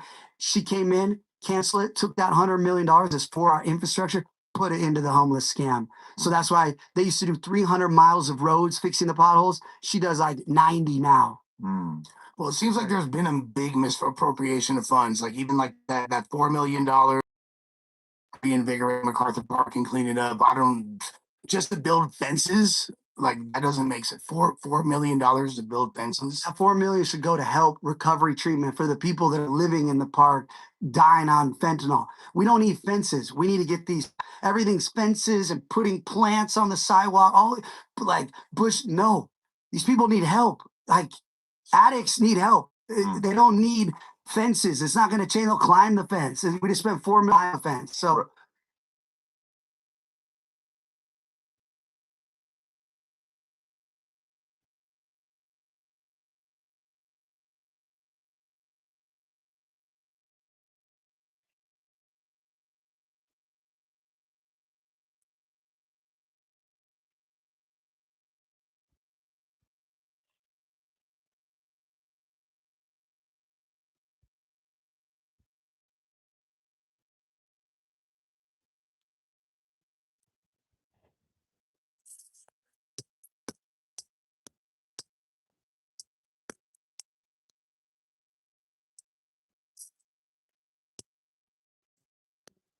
You know? I feel like I've actually seen in my neighborhood that a lot of my neighbors have become radicalized potential Spencer Pratt voters on behalf of just the fact that a homeless dude just moved into our neighborhood and just posted up right in front of my gate and just managed to live there for like 2 weeks. People called the cops over and over, and the cops would come and they would basically like have community activists come. They would give the guy food, supplies, etc. So all of a sudden he's super comfortable posted up in this neighborhood. He's yelling at parents who are walking their kids and stuff. He yelled at this mom who had a baby. All of a sudden now I'm in the WhatsApp group with the whole neighborhood. And finally, they were able to remove him because of a technicality that it's like a high risk fire zone. But I think like so many of my neighbors just saw this and just realized how incompetent the city is. And when you talk to the cops, you realize how handcuffed they feel in these situations, and they wish that they could be a little bit more aggressive, but they feel like they just can't do anything without getting in trouble or violating some kind of law at this point. So, and you combine that with the fact that my neighborhood has had like a huge amount of burglaries going on, people breaking into houses and stuff. It feels like even just regular Los Angeles citizens are just getting unbelievably fed up. No, there's people I've talked to that have been robbed 3 times. They're putting signs out like nothing left on the front yard because criminals, this is like Disneyland now. You can do anything you want in LA and get away with it. When I was growing up in LA, obviously there's crime and everything, but I was concerned about throwing something out a window. Like I would be like littering. I'm gonna get hit with the you know, there was just that mindset. Now you can just like I'm not saying there aren't great artists. You know, I have no problem. Trickster, Family Friend, great graffiti artists. But now you can literally just do any you can spray paint on anything in front of like, there's nothing. We know some of these graffiti artists, and they are not worried. They talk about the '80s back when they used to prosecute this kind of thing. Like that was the craziest thing imaginable. Because now we're in the golden days where nobody gets prosecuted for graffiti anymore. And I'm not like I just feel like we need to set up areas. Like, how do you fix this? We need to have. There's a lot of property in Los Angeles, graffiti designated zones where if you're doing a dope piece, you get. You know, maybe you could beat it and almost have like a level where if it's bad, you could catch a misdemeanor, you know, but we need to, for instance, street takeovers. Yeah. We need to designate places where, you know, the youth who feels inspired want to make TikToks and do the thing, but it can't be where small businesses are getting destroyed. And these people forget, they think they're just going against like the cops.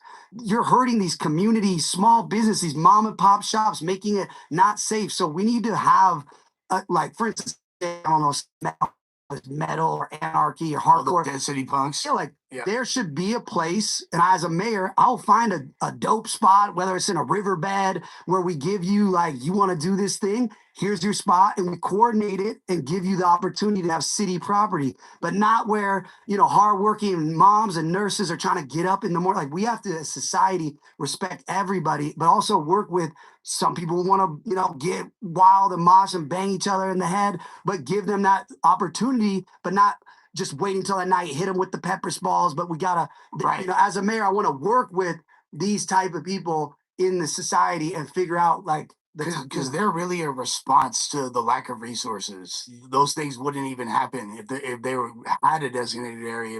This never would even come to fruition. Exactly. So I gotta be the mayor that works with all types of the city to make it, because we want dope music, we want artists, we want creators, we want people making good, but we just gotta have boxes where these check. And it's back to what you're saying about your neighborhood. One of my opponents, I had mom sending me the emails who's running the councilwoman of Ramen.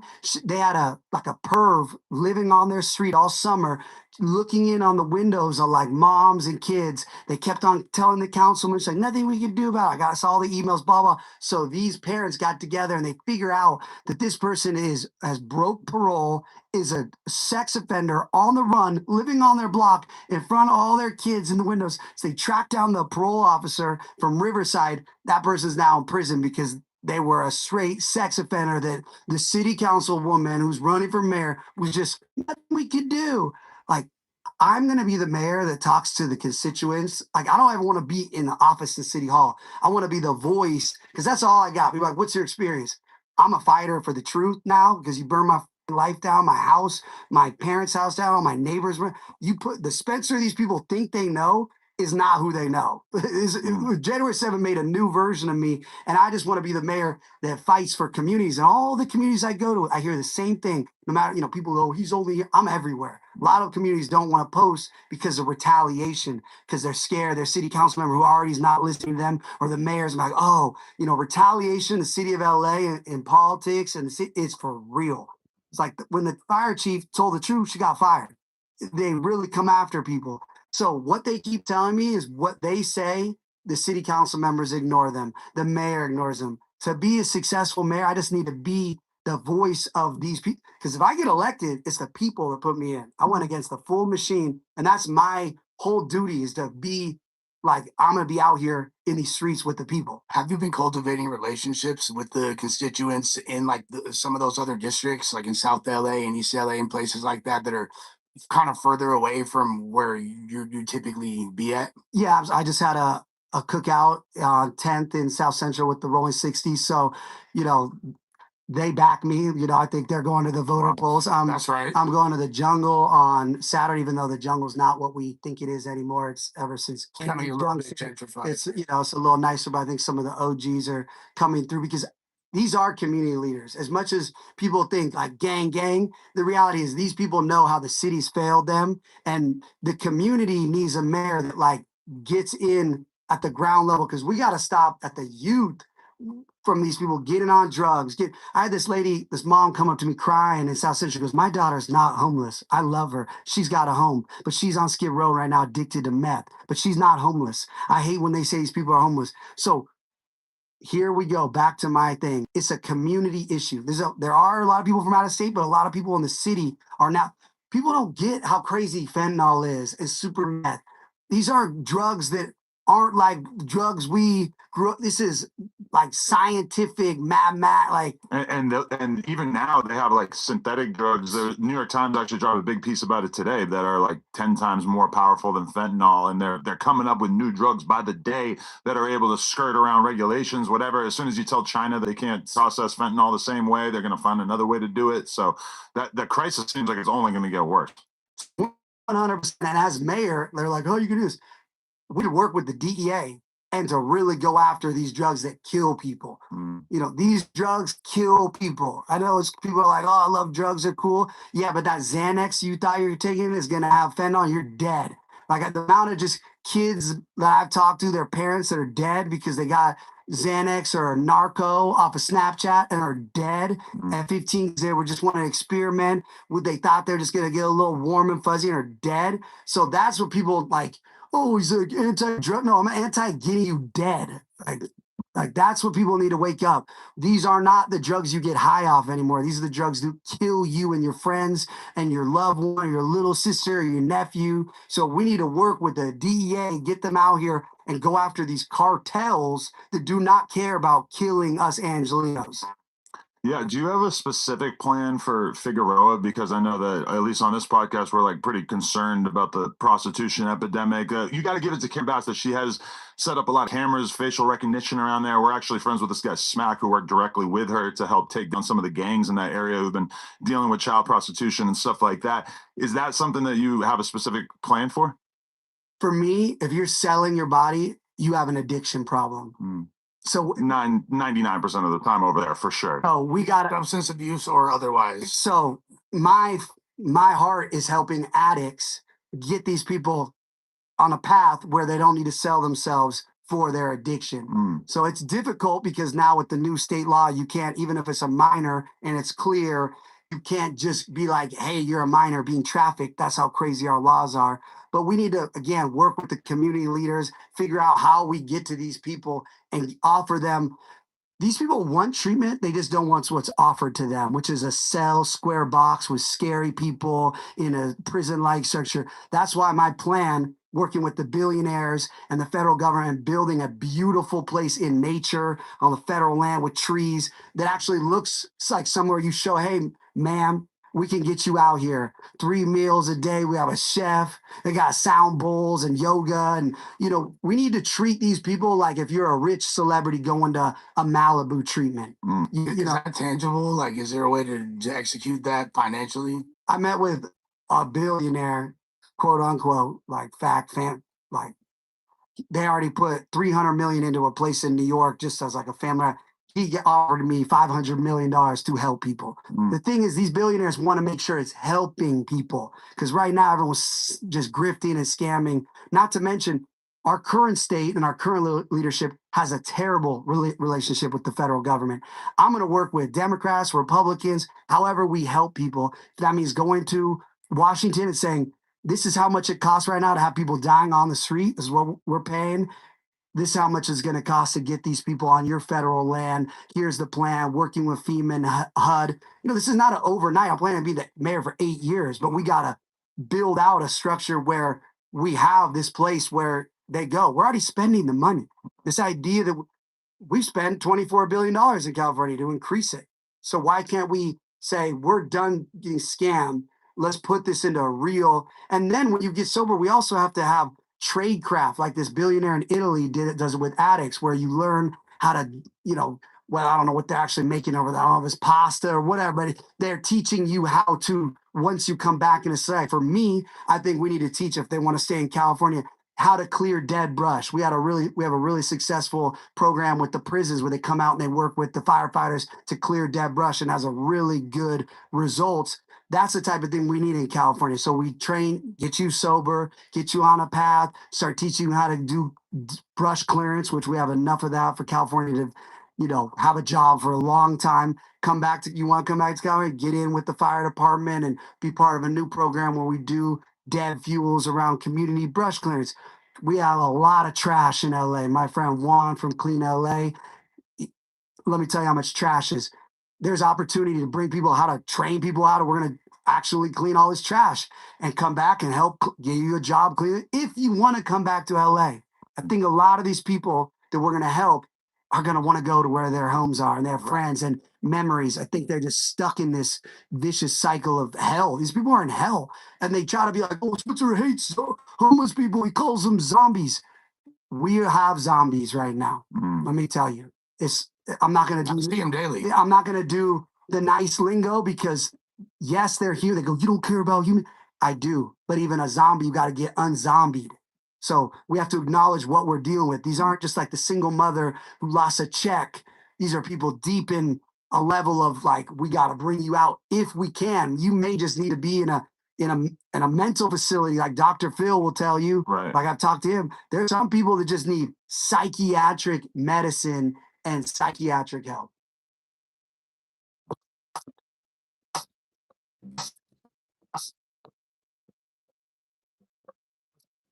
What the heck? Make your world greener today. Synthetic Turf International. McDonald's, macaroni and cheese. I was a big DIY guy. I thought I could do insurance myself. The beast insurance. Extra protection from beasts, Bigfoots, and Yetis? Did you buy this? Yeah, I thought I was buying the best insurance, like this. That's a real. Because he lives around the corner from MacArthur Park, so he gets to see it on a daily basis of just how bad it's gotten. And even me and my wife, like recently went to a Lakers game. We ended up kind of routed. I used to live there in 2016 in K-Town, and we're driving down the street, and I'm seeing, hundreds of dudes slumped over doing the famous fentanyl monster mash. Yo, and I mean, I just couldn't believe it. Like, this was an area where when Pokemon Go was released famously in 2016, we were walking around at midnight playing Pokemon in the neighborhood, and now, and it was a little sketchy then, sure, but now it's on a completely different level. Like, what are your concerns in terms of like what you think can really help that community that you're so embedded in? I think that my biggest primary concern the whole time I've been there is like the actual community that lives there. Like, like I see everything that we're discussing, I see, but I also see at 7:30 in the morning when the kids are walking to the elementary school down the street. You know what I mean? And these are just people trying to coexist in this hellish community when they really are trying to forge like a strong identity. There's a big Central American presence right there, and they're which is a huge part of like the fabric and lifeblood of Los Angeles.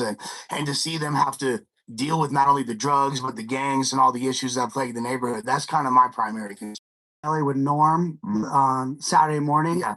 And he's a fighter. He's like, I could have given up, but he wants to fight for this community. The park, he said, is for the kids. MacArthur Park is for the kids. What him and his dad had, when he was growing up, his dad had Norm's, that was for the kids. You would go on boats out there. We need to fight to get LA back for the kids so they don't grow up.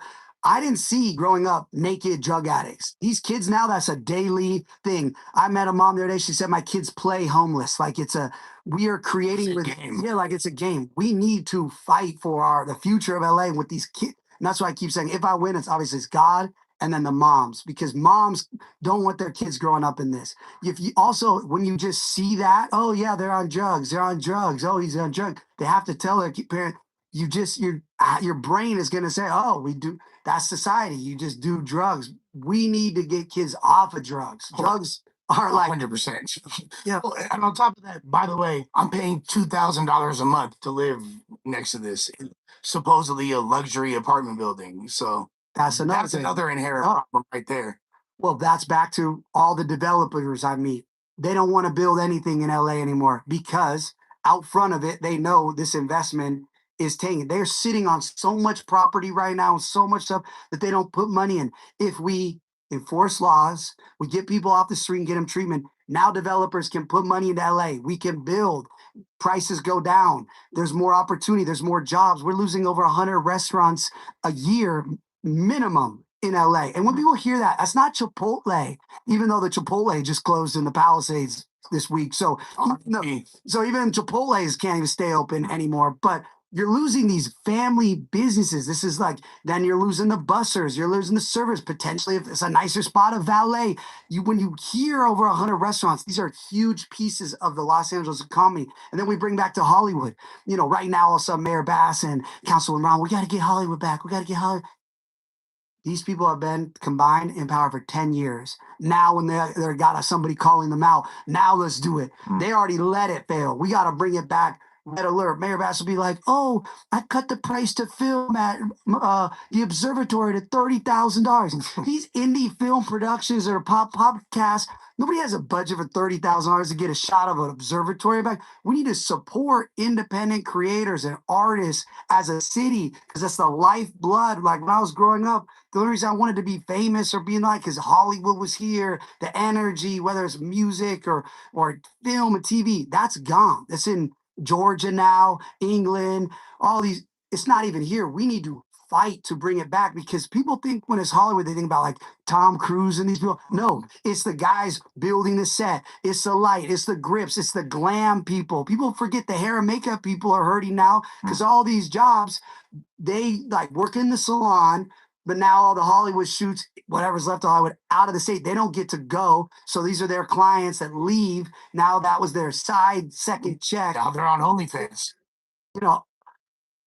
It's so crazy about OnlyFans. Like my friend who's like, he's like, bro, she's like a lovely girl. He was ready to like wifey up. And I'm like, oh, what happened, bro? He's like, she couldn't afford here. This is a very attractive girl that back in the day, she could do bottle service, be a server and go on auditions. Even the attractive people in LA can't afford to live in here. That's LA's supposed to be where the attractive people could go work, do the move. That's gone. Like we've lost even what the like shiny part of LA is. And then, yeah, all due respect to any woman on whatever the thing, but who knows how many of these people wouldn't go that way just because they got to pay rent. It's they got understandable at this point. And I don't judge anybody's, but my point is we need to have more opportunities. So if you don't want to do that platform, there's other routes, but slowly but surely, we're just cutting off all the routes to feed yourself, have a nice outfit, pay your bills. And that's the problem with the socialists. They get everybody thinking, oh, they're going to give me more money. All the people they're taxing are going to leave the city. They're leaving the state. Who are they going to get the money from? They're coming after each tier goes down. So that formula, it's a nice little dream that fails in Venezuela, fails in Cuba. You can't. So we need, the only way to make more things affordable is put more money in your pocket. And the way you do that is more opportunity, more business. But the way we have it set up with LA, that we are not getting more business. They make it hard to have a business. They overtax you. They allow stuff in front of your streets that is hurting the restaurant or hurting the. There's so much. They're like, how expensive is no experience.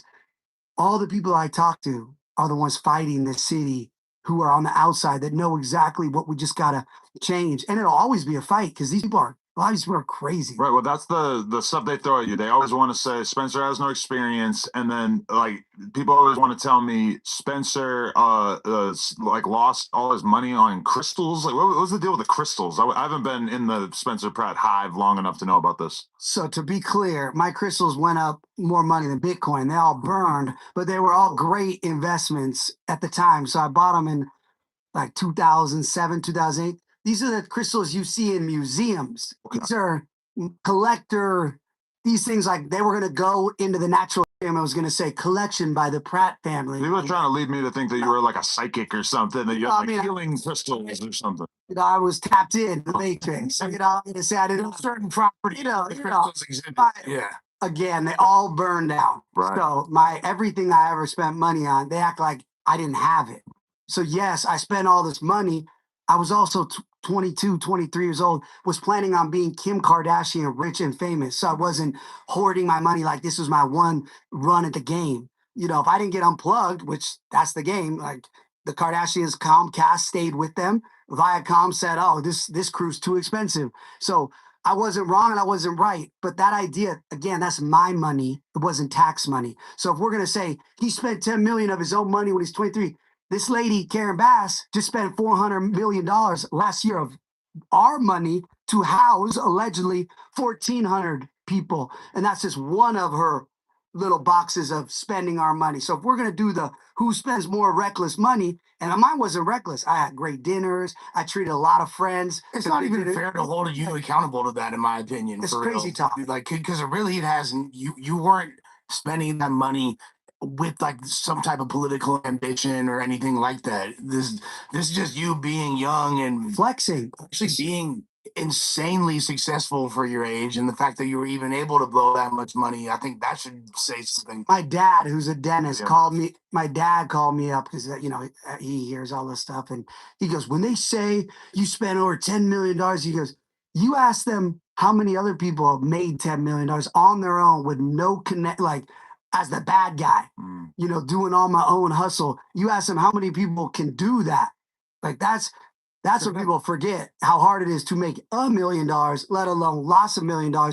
And again, I was I was supporting people. I was funding, rappers, MMA fighters. I had so many people I was taking care of with that money that you go ask them right now, buying my friends suits so they could go try to be real estate. Like I was a very good person to be friends with, with that money. So there's people still wearing Spencer Pratt Hermes shirts from like 2007. 100%. Yeah. And in my BMX group chat, a bunch of the dudes in the group chat had like positive stories from like partying at Spencer's house back in the day and stuff like that. It was just kind of bring worlds together. I felt like every dollar people to have fun. And I mean, again, I'll run it back right now. This is what's going to stop me from being mayor. Like those decisions, I would have done all those decisions again. I learned so many life lessons to get to this point about human nature, about people, about different cultures. Like they act like, oh, he's from the Palace. I'm from LA. I knew everybody. At one time, I know this person that was part of this podcast. I've seen clips on TikTok. When I was managing a fighter, his music manager at the time was Big U. So I spent a lot of time in that world, like Big U and his friends. We all would go to fights in different states. And again, I'm 23 years old, exposed to a whole part of LA at that time. Whatever is happening, I'm not up to date. You're a celebrity at the time as well, too. So it's like. So my Big U was in charge of murder, and you're running for mayor. So I didn't know, we didn't know each other at that time. My point is, like, I've been a part of all LA, just supporting people in different, because I love rap. We tried to sell before they even did it. We were trying to do rap battle show before it was even trending. 'Cause I was in It got stolen. got stolen.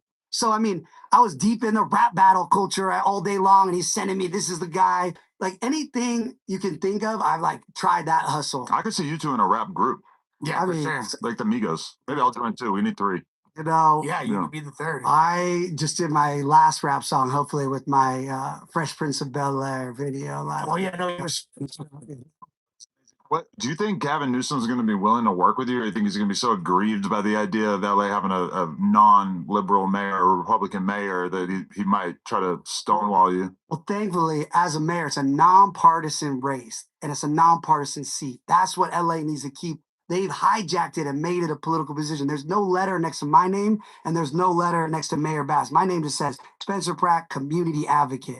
So that idea of like they've made that in there. It's not supposed to be. It's not designed that way.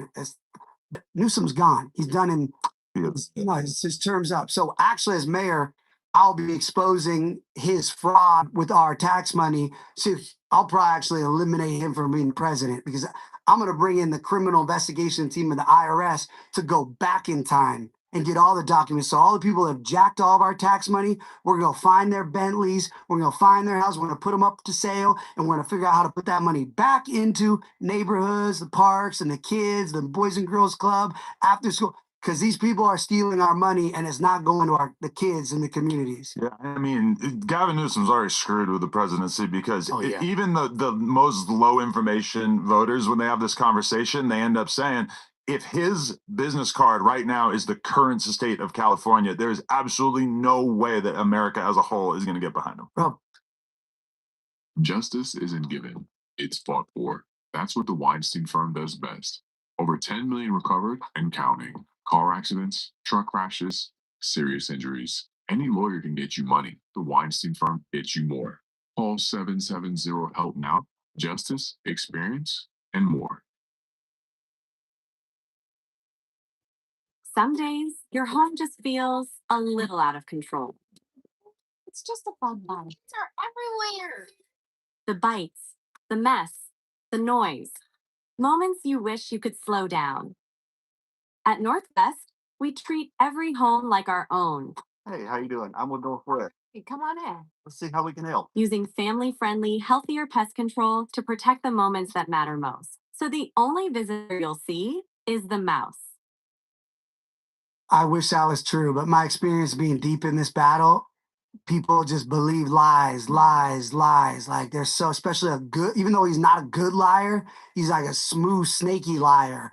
And who he's targeting, they just go, oh, he's better than the other side. It's like, we got to get past the other sides and who's actually got the results. That's what he's been capping since he was the mayor of Frisco. Saying that, it's crazy. So I wish that was true, but I have to fight people all day long. Now they're like, oh, I'd rather have Bass because she wasn't on a reality show. Yeah, but you know what Bass was doing when she was 20? She was in Cuba training with terrorists to go bomb. People forget, I'll take my hated, every dumb thing I've done in my life background, but I was never trying to blow up America, I love America. So if you really go and look at the past, my past goes against hers all day long. And like us growing up in like the far west side of LA and all that, it's predominantly very liberal. You know what I mean? It's like you're surrounded in a sea of blue. Would you say that your family was particularly liberal or Democrat? Or my older sister is the most progressive Democrat you can, and of course, all of her friends, they're all backing me because I don't talk politics. I talk common sense, basic. Everyone I know from high school, everyone I grew up with is a Democrat. 95%. I guess I heard there's a couple little Facebook groups from, I don't even remember them in high school. They're like, I knew him. You can't vote for him. That's how crazy it's got. There's like different graduation years beefing to like back me. I'm like, this planet is crazy right now. But yes, I don't know any Republicans. I don't know any. And then, like I said on CNN, they go, why are you Republican? Well, when you're the most hated person in America, beating O.J. Simpson, beating Casey Anthony, like straight alleged murderers. I don't know the cases, but maybe they did, maybe they didn't. and you're beating these people. I had cops that were bodyguards. I had, Delta Force bodyguard. You know what they'd all tell me? You better get your own gun for when we're not here. So what did my wife and I do? We got guns. And then when you get a gun and you train and you learn and you're properly, I'm not just winging it here. And once you know how to operate and have a safe handling of a gun, what do you learn? Oh, I need a CCW, concealed carry weapons. Do you know how hard that is to get? Very difficult. So you know who hates that? We're the Democrats. So that's the only time I ever connect the Republicans are down with me having a CCW to protect my wife and kids because I can't afford security anymore. So like that is We should be able to have straps more easily and stuff. Unless they make, I would love the streets where you don't need them. Right. But if people are getting home invasion three times a night, people are getting attacked. You need to be able to protect yourself. It's a foundation of the American identity of being American. You got to be able to protect yourself. So if Democrats all of a sudden flipped and were like CCWs, I would have been a registered Democrat. That's my only thing that's political is keeping my wife safe and my kids safe. And if you try to mess with that, like I don't do any of the other, I don't care about any of anybody's other party stuff. Like that's my, Yeah, because that's life or death. And I know a lot of people, myself included, who are liberalness was definitely put to the test once you realize how difficult it is to get a CCW or even just get a gun in the first place in Los Angeles. And I feel like that is one thing that is just, it's hard to justify from our perspective because the city feels so dangerous. Like both things can't be in place at the same time. Yeah, and like a Democrat mom will hear this and be like, oh my God, he doesn't like guns. And what I'll tell them is, no, but I'm gonna be the mayor that every school in LA, there's gonna be one patrol unit that's got a pin for that school. Even though LAUSD, supposedly, there's some little drama with that, they have their own police on cameras. I'm gonna make sure the LAPD keeps that block on patrol. So we need to make sure kids are safe at school. That's gonna be one of my number one priorities. So most people hate guns, the people hate because they're concerned about kids in schools. My priority is to make kids parked, walking to school, or in their school. So I'm more aware of the dangers of guns than somebody who's anti-gun. So I will be fighting for these moms who are concerned about guns in society to make sure their kids are safe at school, to a whole new tier that we've ever experienced in LA. But again, the whole point of everything is safety. If you don't have safety, you can't have a functioning city. That's the foundation of a successful city. So, Something I've always wanted to ask you, Spencer, because we both grew up with a lot of the same kids, and something I realized is drug addiction is not mutually exclusive to socioeconomic status or race or gender or preference or anything like that, as evidenced by the fact that these kids we grew up with, some of the best schools in America and all that, they're dropping like flies. You know what I mean? I know we both know like 5 or 6 kids that grew up within within a half mile of 26th Street in Santa Monica that are all dead from overdoses and things of that nature. To the point where it's like Brentwood Park is damn near not as bad as MacArthur Park, but there's a lot of per capita. These kids are still having a hard time with addiction. What do you think is the cause of that, and what can we do to address that? Well, first off, I would be dead because when I was a freshman in college, Xanny bars had just dropped, and I thought, oh, these are safe. These are from like a doctor. I'll be dead now with the way they mix whatever. That's the point. We have created a society where they can feel safe doing drugs without like one time you're dead. Like that was very rare. Like in the movies we were growing up, if like you got a hot dose of heroin and you shoot up, you could OD. Right. Like that's the movie scene. Now that you take. So I think the problem is I don't think kids have enough dare commercials with the stakes. So even if, you're never going to not have kids experiment, but they need to know how dangerous it is now. And it's back to when I meet with the fire station guys, they tell me when they were growing up, even they would teach you when to call 911. All of our resources of the fire department, they go to these houses for toothaches, ankle sprain. We need to have a real marketing campaign to the youth, whether it's when to call 911, how dangerous these drugs are. Your friend on Snapchat tells you, try this Vicodin. You could die. I just don't think when you're 15, you think, oh no, this dealer is good. My friend gets it. Like, we just need the public's awareness. People who know because they know somebody who's died. But I just don't think when you're 15, 16, like the real death reality and the choices are put on the youth. But kids are always gonna want to experiment. We just need to make it a lot safer by stopping the cartels from getting this, danger. We need to target the cartels. They don't care if they kill us. Do you feel like there was any progress made in the recent MacArthur Park operation? No, I was just down there. There was a whole new bag of Fenty gets dropped off by the plug the next day. They get one out. The volume of this stuff, not to mention, ready for this? Did you see what the DOJ did? We pay for those needles, right? They just busted one of the city workers, the PATH guys. Not only did we pay for the needle, he got caught slanging the drugs to the addicts. His money is giving them the needles and then he's slanging the drugs. So no, we need to be like DEA needs to be there every day till there's gone. But the problem is there will always be the consumer. The dealers will always, we need to get the consumer off the streets and get them help. And it's funny because it's like they're programmed to go there. You know what I mean? Like people have been going to that same corner since we were kids. Like what's gonna stop it? There's no instruction manual. It's like they're instinctually just. There was eras, I've talked to certain law enforcement people, there was eras where they cleared the park for real, like not cleared it for like a day, and it was back to the community and the family. So it's doable. Like I know the specific area, I know the captain who was in charge of it, I talked to him.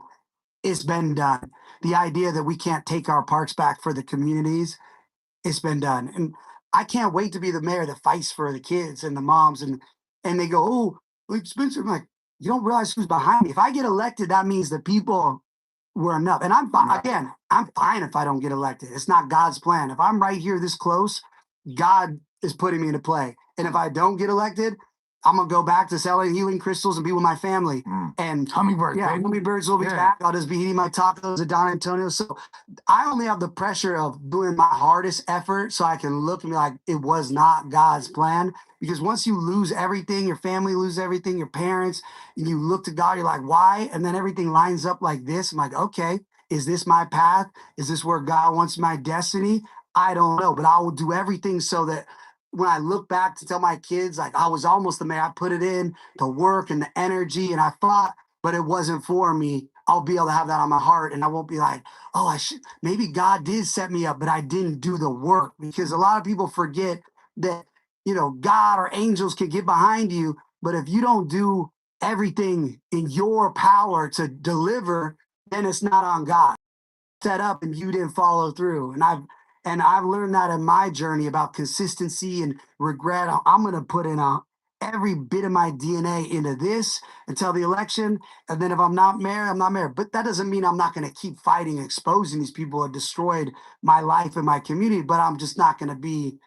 That wasn't God's plan to have me do it from the inside. Right. Sure. I know you got to go. Can we just get your pitch to the No Jumper fans out there who are largely young, probably largely not terribly politically devoted to one side or the other? Tell them why they should want you to be mayor of Los Angeles. My pitch is even broader. I think from the experience I have in this journey, my close friends who love me, people don't even vote. Your vote should matter. So even if you're not voting for me, go vote. Like be involved. Care about who the city councilman are. Don't go off of like a lot of these influencers you see, they're paid ops without the, I got a civic violation and I'm just gonna sue my opponents because they're paying the ops to make videos to cook on me. So a lot of things you see, they don't have the proper little tag on it. The clippers need to have it.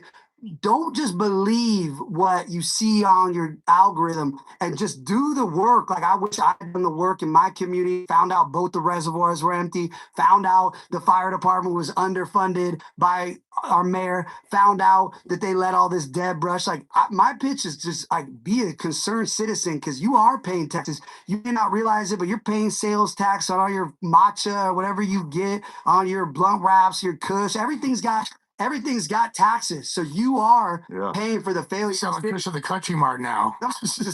So I would say I'm more concerned about people like doing their own due diligence. Don't go off of what I'm saying on this. Go investigate where your money's going. Go investigate what all their cook numbers.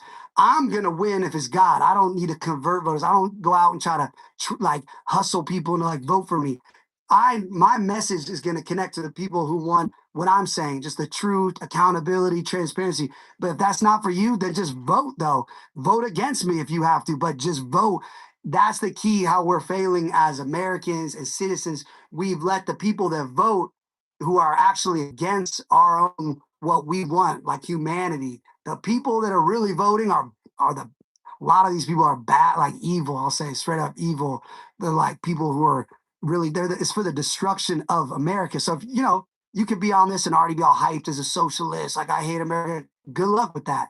It does not work, and it's a lie. They're lying to you. So I would say research socialism and stop believing you can mix socialism with that's all like, no, we got to work hard. We got to make sure that people aren't stealing our money and we not hold them accountable.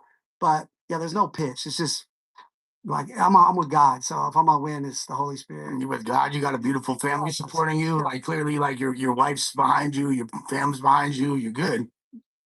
I've had to leave my family the most since I've had a wife and had kids. This is like, people are like, always do this for clout. This ain't fun clout. Political clout is scary. I got to have now armed cops with me, 24-hour security on my kids.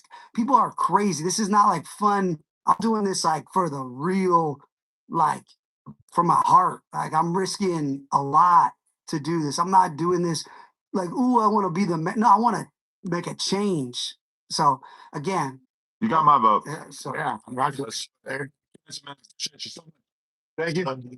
Jumper, coolest podcast in the world. Like, comment, and subscribe. Appreciate it, dog. Welcome to Wix Harmony. Take the speed of AI and pixel level control to go from words into a full website that's entirely yours to shape. Need a new page, section, or a restyle? Ask Aria, your personal AI agent. And boom, there it is. Flow naturally between generating and doing it yourself. This is the new way to create Wix Harmony. We thought they were safe until we saw the signs: unanswered calls, forgotten moments. It shouldn't happen here in Georgia. We called Holbert Law. They listened and acted. You don't have to do this alone.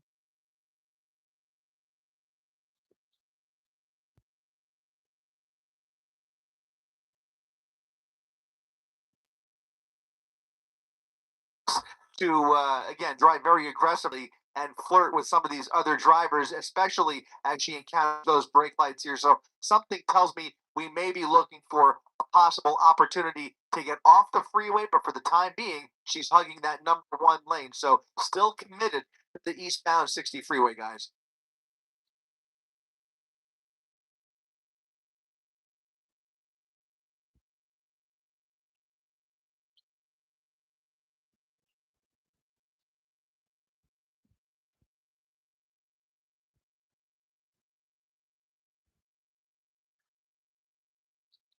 Yeah, we first heard this in the East LA area. She was near Whittier and Lorena Street.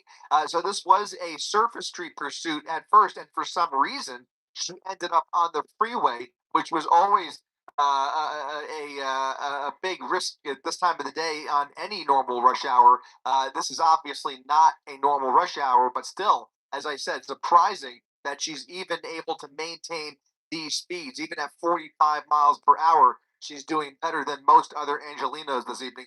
I should say that all of this traffic that we're looking at here is going to come into play if this comes to a stop on the freeway. If she does encounter some standstill traffic and has nowhere to go, if she boxes herself in somehow, that's really going to pose a challenge for those pursuing officers. So we will see how much longer they maintain this pursuit, if they decide to hand this off to CHP, or if they decide to pull back altogether. But right now, they have only fallen back a little bit, still in pursuit mode, as she now navigates off of the 60 freeway. It looks like she's taking the exit here, and that is going to put her on, no, still on the 60? Still, so she's getting on the 605. Transitioning now from the 60 onto the northbound 605 on a 2-lane transition ramp here. And if we could widen out just a smidge, we'll see how far behind LAPD is here, or if they have fallen way back if they were able to make that exit with her. I do not see any flashing lights behind her, but that helicopter is overhead. So LAPD now tracking this female Grand Theft Auto suspect from the air, letting those ground units pull back quite a bit. And again, it was always going to be risky business on the freeway with all of this traffic. So safer to have the helicopter track her movements and meet up with this person once they do come to a spot, preferably off the freeway.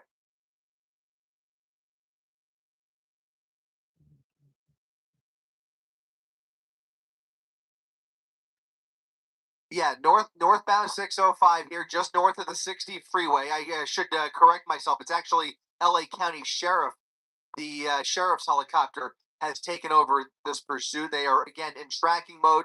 That is the night sun that you see right there. And even on the 605 freeway, you still see only moderate traffic. It's not nearly as heavy as it was 5 to 10 miles west of here, closer to downtown. The further away we get from downtown, the more it seems to be moving. Northbound 605, I would say she's about maxing out at 50 miles per hour.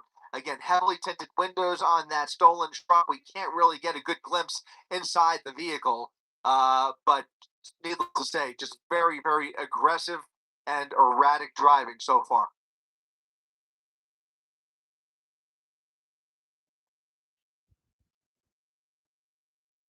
Keeping track of stock levels and sales used to be my biggest nightmare with my e-commerce store. Now, Zero makes it easy to stay on top of everything. It keeps everything in one place so I can check sales, track expenses, and stay on top of cash flow no matter where I am. I never have to second guess if I have enough stock or if payments are coming in on time. Zero will change your business. Try it for yourself and see what I mean.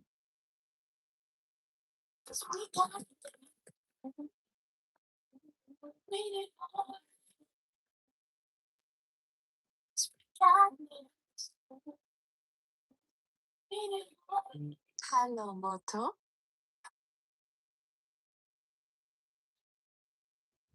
Right, only that one contact, that one minor collision that we saw when we first came on the air with this. She's now approaching the 10 freeway in the El Monte area here. So we'll see if she sticks with the 605 or takes a chance with the 10 freeway. Out here, it's doing much better again than it is in the East LA interchange. Traffic seems to be moving, at a I would say a snail's pace. It seems to be moving, moderately at about 45 to 50 miles per hour, and she's able to find those gaps and weave through here. But I still think, unless she has a clear destination in mind, something tells me she'll be looking at some point to get off the freeway. But she's still holding on to that carpool lane, so she has to make her way all the way over to the right if she's going to get off the freeway, especially if she's going to take the 10 freeway, which is just about a mile ahead of her. Coming up on the 10 now, and she's bypassing the 10. It looks like, from my vantage point, it appears she's going to stick with the 605 freeway.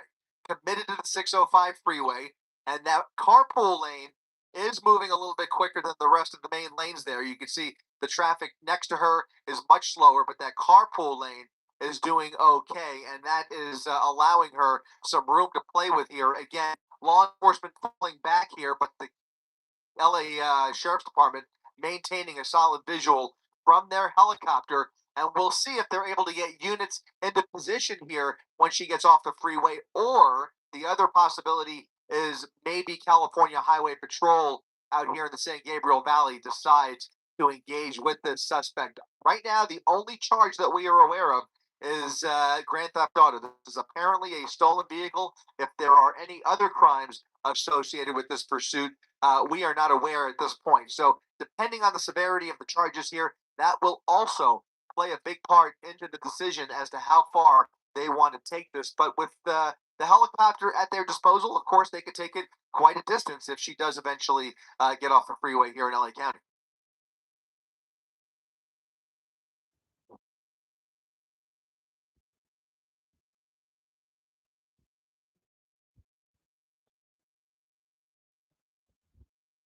It's just wild. It's just incredible to me. I mean, we were just showing you the traffic downtown not more than 15 minutes ago, and every freeway out here was bumper to bumper But as she's made her way out here, she has managed to find a wide open 605 freeway. In fact, north of the 10, you can see now she's got the whole freeway to play with, doing upwards of 80 miles per hour. So she's doubled her speed here just in the last 30 seconds. And her next major interchange is going to be the 210 freeway. But as long as the freeway is wide open for her, why not stay on it? Again, unless she has a clear destination in mind, we don't know where she resides, where this pursuit originated from. We know they picked it up in East LA, but we don't know where this suspect intends to go. So as long as she's here on the 605, coming up on the 210 freeway here in the next few minutes, as I look out off the nose here, she pretty much has the 605 all to herself. As she gets closer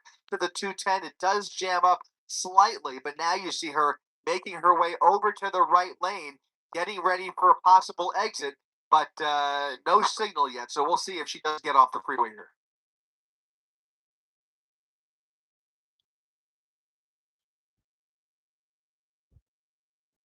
Yeah, right now, just the helicopter. LAPD basically waving their hands. They have basically pulled way back. They're out of their jurisdiction. They've gone back to Hollenbeck, and now you have LA County Sheriff basically tracking this truck from above.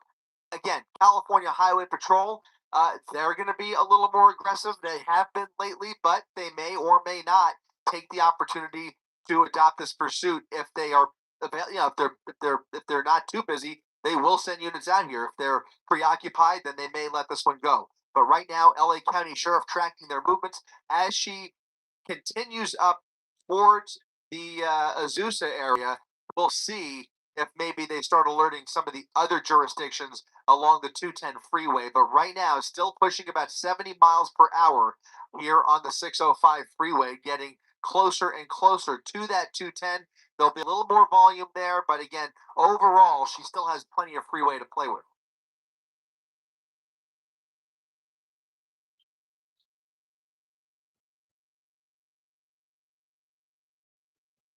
Sorry, guys, I lost you for just a bit there. I'm not sure if you can hear me, but we'll continue here as she continues northbound on the 605 freeway, hugging that number 4 lane there at about 70 miles per hour, refusing to pull over for LAPD.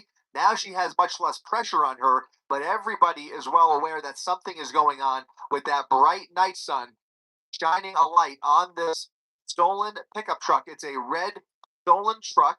Not sure where it was stolen from, what other crimes may be associated here, but believed to be a female driver who, once again, is desperate enough to use that shoulder if she sees an opportunity. If she has any kind of traffic whatsoever, she gets right over to the shoulder and is showing limited competence behind the wheel here, but still managing to keep up her speed.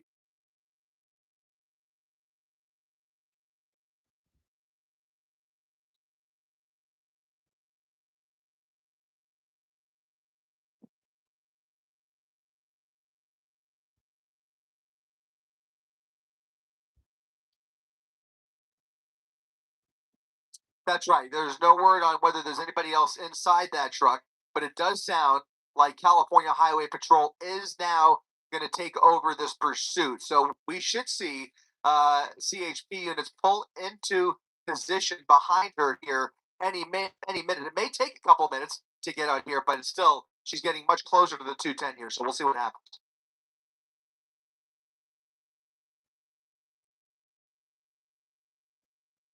Yep.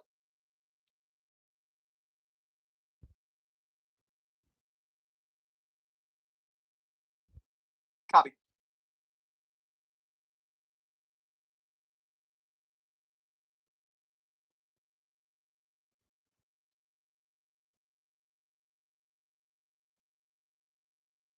Westbound 210.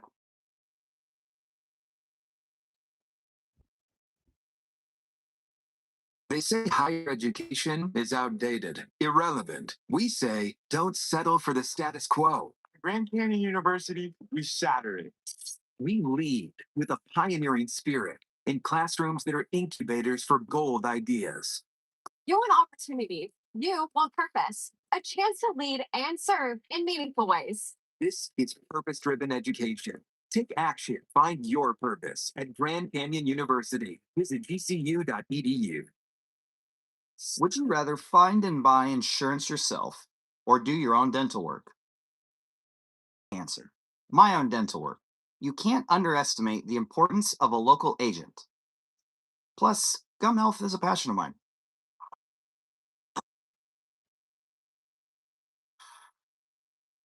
So we're back over the 210 freeway. If you're joining us live on abc7.com and our 24/7 stream channels, Chris Christie up in Air 7 HD as we continue our coverage of this GTA suspect who is refusing to pull over. LAPD chasing the suspect out of the city into LA County's jurisdiction. The sheriff's helicopter overhead here as California Highway Patrol now attempts to get on the 210 freeway here and try and pull her over. She's now transitioned onto the westbound 210 freeway, heading back towards Pasadena, back towards the metro area where traffic is going to bunch up on her the further west she gets. Right now, the eastbound or the westbound side is actually the faster side of the 210 freeway. The eastbound side is all jammed up with folks trying to get home on a Thursday night.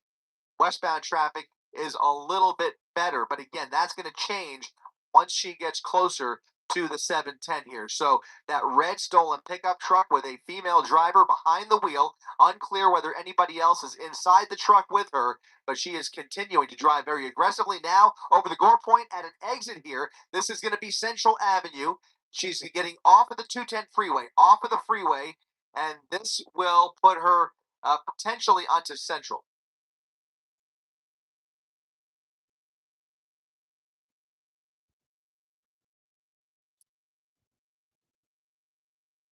Westbound off of the 210 freeway, now on Central Avenue, paralleling the freeway here with, she had the green light there, but didn't even bother to slow down, picked up a little air, a little dip in the road there, and now you can see she is coming up on some more intersections here. So we'll see if she shows any attempt whatsoever at slowing down for these, or if she starts blowing through red lights. That is going to attract the attention of law enforcement much faster. This is Shamrock Avenue as she pauses there slightly to make a left turn. A left turn now under the 210 freeway, southbound on Shamrock Avenue, under the 210. She's going to dump the vehicle. She's going to dump the vehicle under the 210. She's under the freeway. Under the freeway, and the vehicle, is that it? That's not it. That's not it. Okay. Yep. Yep. One of the older in the book, Colleen, pulled up onto the freeway. Now you see her peeking out the other side of the freeway at a snail's pace, and she did not dump the vehicle. She's still in the vehicle, deciding it looks like that she wants to get back on the freeway. This time, she's potentially going to get back onto the eastbound side of the 210 freeway. Colleen, I thought almost for sure she was going to dump the vehicle. You know how often we see that happen.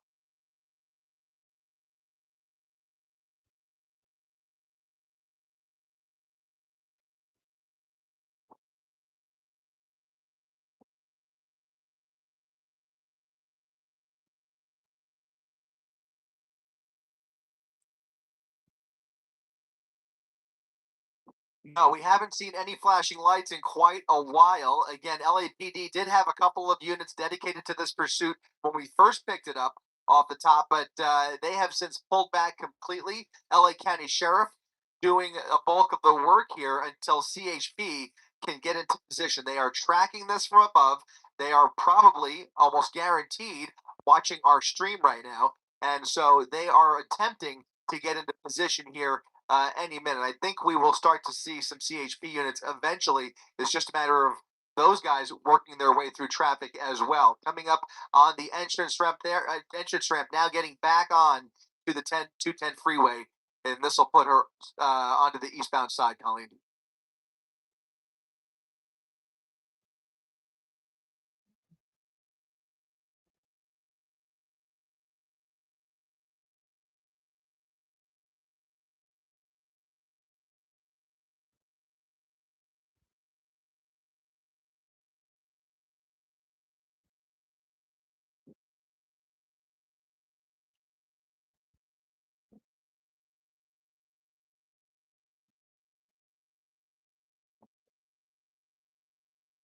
Yeah, it's surprising to say the least, especially on a night like tonight. You know, we're on the eve of a very busy travel day tomorrow. I can tell you that tonight has seen more traffic than we have seen all week since that fire happened on the 10 freeway. And as a result, all of the surrounding freeways have been bumper to bumper as far as the eye could see tonight. And now she is joining the rest of those folks leaving downtown LA, heading home through Pasadena, through the San Gabriel Valley on the 210 freeway, now over the Gore Point, back on the 605, taking the 605 southbound. So starting to retrace some of her steps here because traffic was just going to slow down on her. She was really going to be bumper to bumper in just another quarter mile because of all that get home traffic. So now decided to get onto the 605 freeway, a clear indication that she may be making this up on the fly here. I just don't get the feeling that she has a clear idea on where she wants to take this. In any event, though, CHP has now pulled into position from above. We do have a CHP helicopter entering the picture here. LA County Sheriff still right overhead, providing that night sun, and we'll start to look for more of those ground units here again in the next couple of minutes. It takes time to triangulate those units through all that busy traffic to get them into the area. So we'll see if they pop up behind her here in just a minute, and we'll see what the driving looks like over the next several miles, if she slows down at all, if she acts more agitated, less agitated, or if she hits anybody else. Again, to recap, we've already seen one minor collision that we're aware of early on in this pursuit. She basically ran up against somebody's fender bender, another pickup truck actually, that she slid into, and now she has slowed down a little bit, basically going with the flow of traffic here on the 605.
Gonna take off.